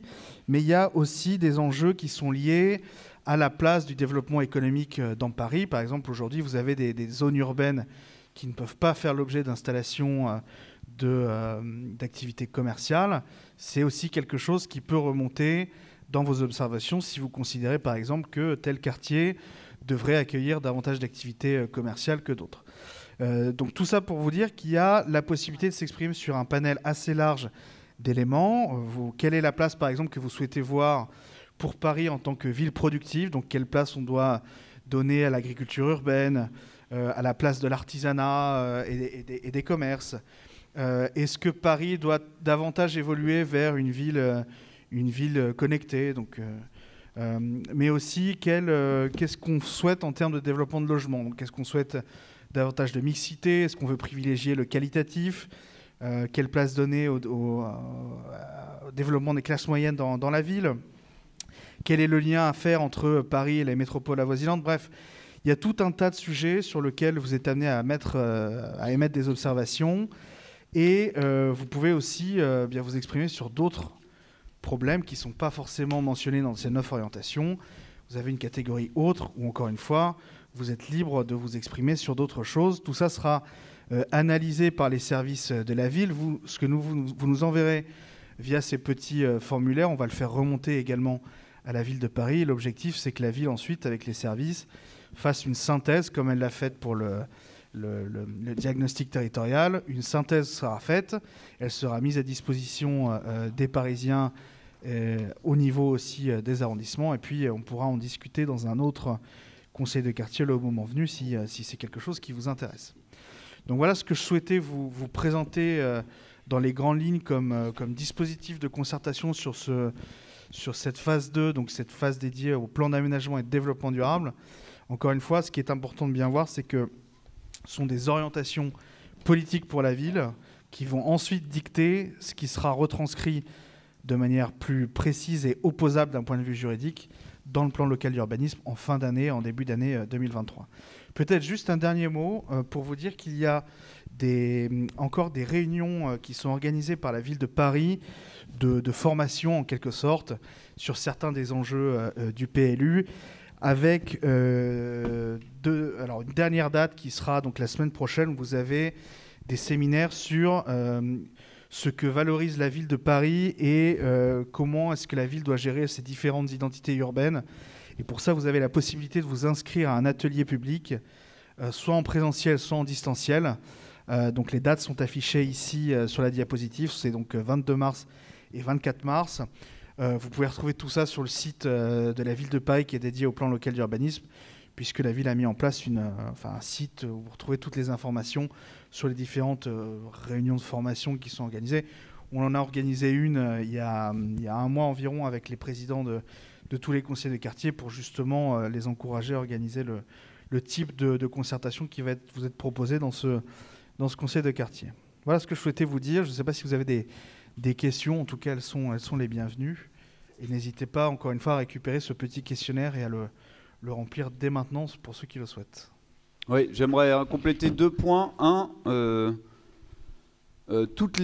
si vous allez sur la plateforme, en fait, tous les points, vous allez devoir les trier. Il y a 5 ou 6 propositions relativement concrètes. Il y en a des qui ne sont pas du tout concrètes. Et il va falloir les classer. Attention, quand vous classez, ça ne veut pas dire que vous avalisez les propositions. Vous pouvez très bien, il me semble-t-il, d'ailleurs je ne suis pas allé vérifier sur le site, mais vous pouvez très bien annuler une proposition ou du moins commenter. Voilà. Que ce ne soit pas une manière aussi d'avaliser des points pour la mairie, par exemple, de proposer des choses et de dire, bah voilà, tout le monde a avalisé ces points-là. Faites bien attention à la manière dont ça se déroule sur le site en question. Et ensuite, de manière générale, il y a des points assez concrets et même énigmatiques parfois pour moi, mais il est question du besoin de stationnement.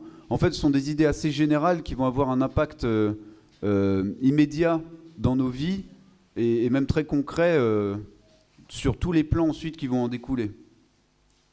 Si vous avez une petite question, et puis... Allez-y, madame. Oui. Moi, j'ai une question par rapport à la ville du quart d'heure pour les personnes âgées. Dans les rubriques que vous avez évoquées, je suis un peu surprise. Bon, il y a quand même une proportion de personnes de plus de 65 ans qui va augmenter considérablement sur Paris dans les années à venir. Et le quartier du quart d'heure, bon, on voit nulle part intervenir ce genre de questions. Donc, bon, je voulais savoir si les personnes âgées avaient été effacées du tableau ou... Qu'est-ce qu'il en était?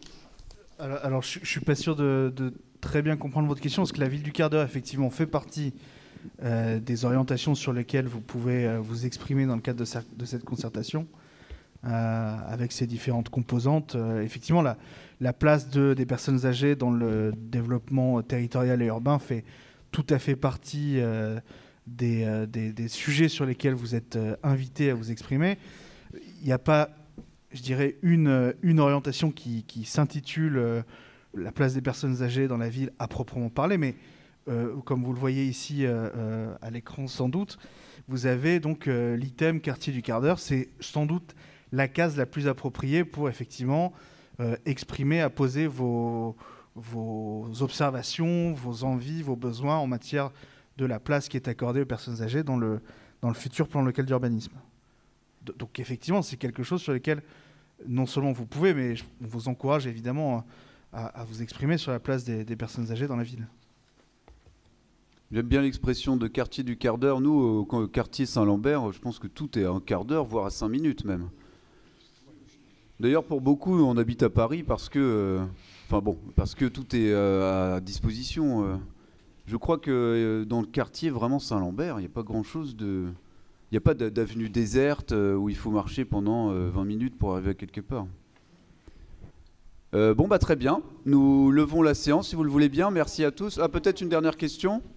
Oui ? Allez-y, profitons-en. Il nous reste 2 minutes.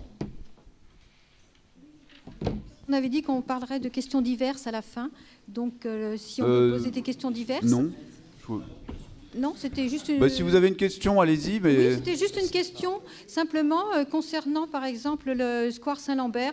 Est-ce qu'on pourrait mettre des tables ping-pong, c'est tout? Parce qu'au budget participatif, on nous a dit qu'il faut le mettre dans le conseil de quartier. Donc là, on est dans le conseil de quartier, donc on le note, voilà.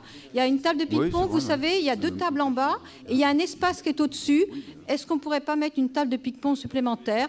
Parce qu'il y a beaucoup de jeunes, c'est un peu intergénérationnel, ce sport. Et donc, on attend souvent. Donc, merci. Alors, il me semble qu'il y en a déjà en béton, mais on a une au-dessus. On a un budget sur le conseil de quartier. C'est le genre d'idée que... Voilà. Avec le panier de basket pour nos adolescents. Nos paniers de basket qui se trouvent près du dôme. Si on peut mettre un panier de basket aussi, ça ne doit pas être très ruineux, ça. Donc, est-ce qu'on pourrait le mettre? Ça occupe bien nos adolescents.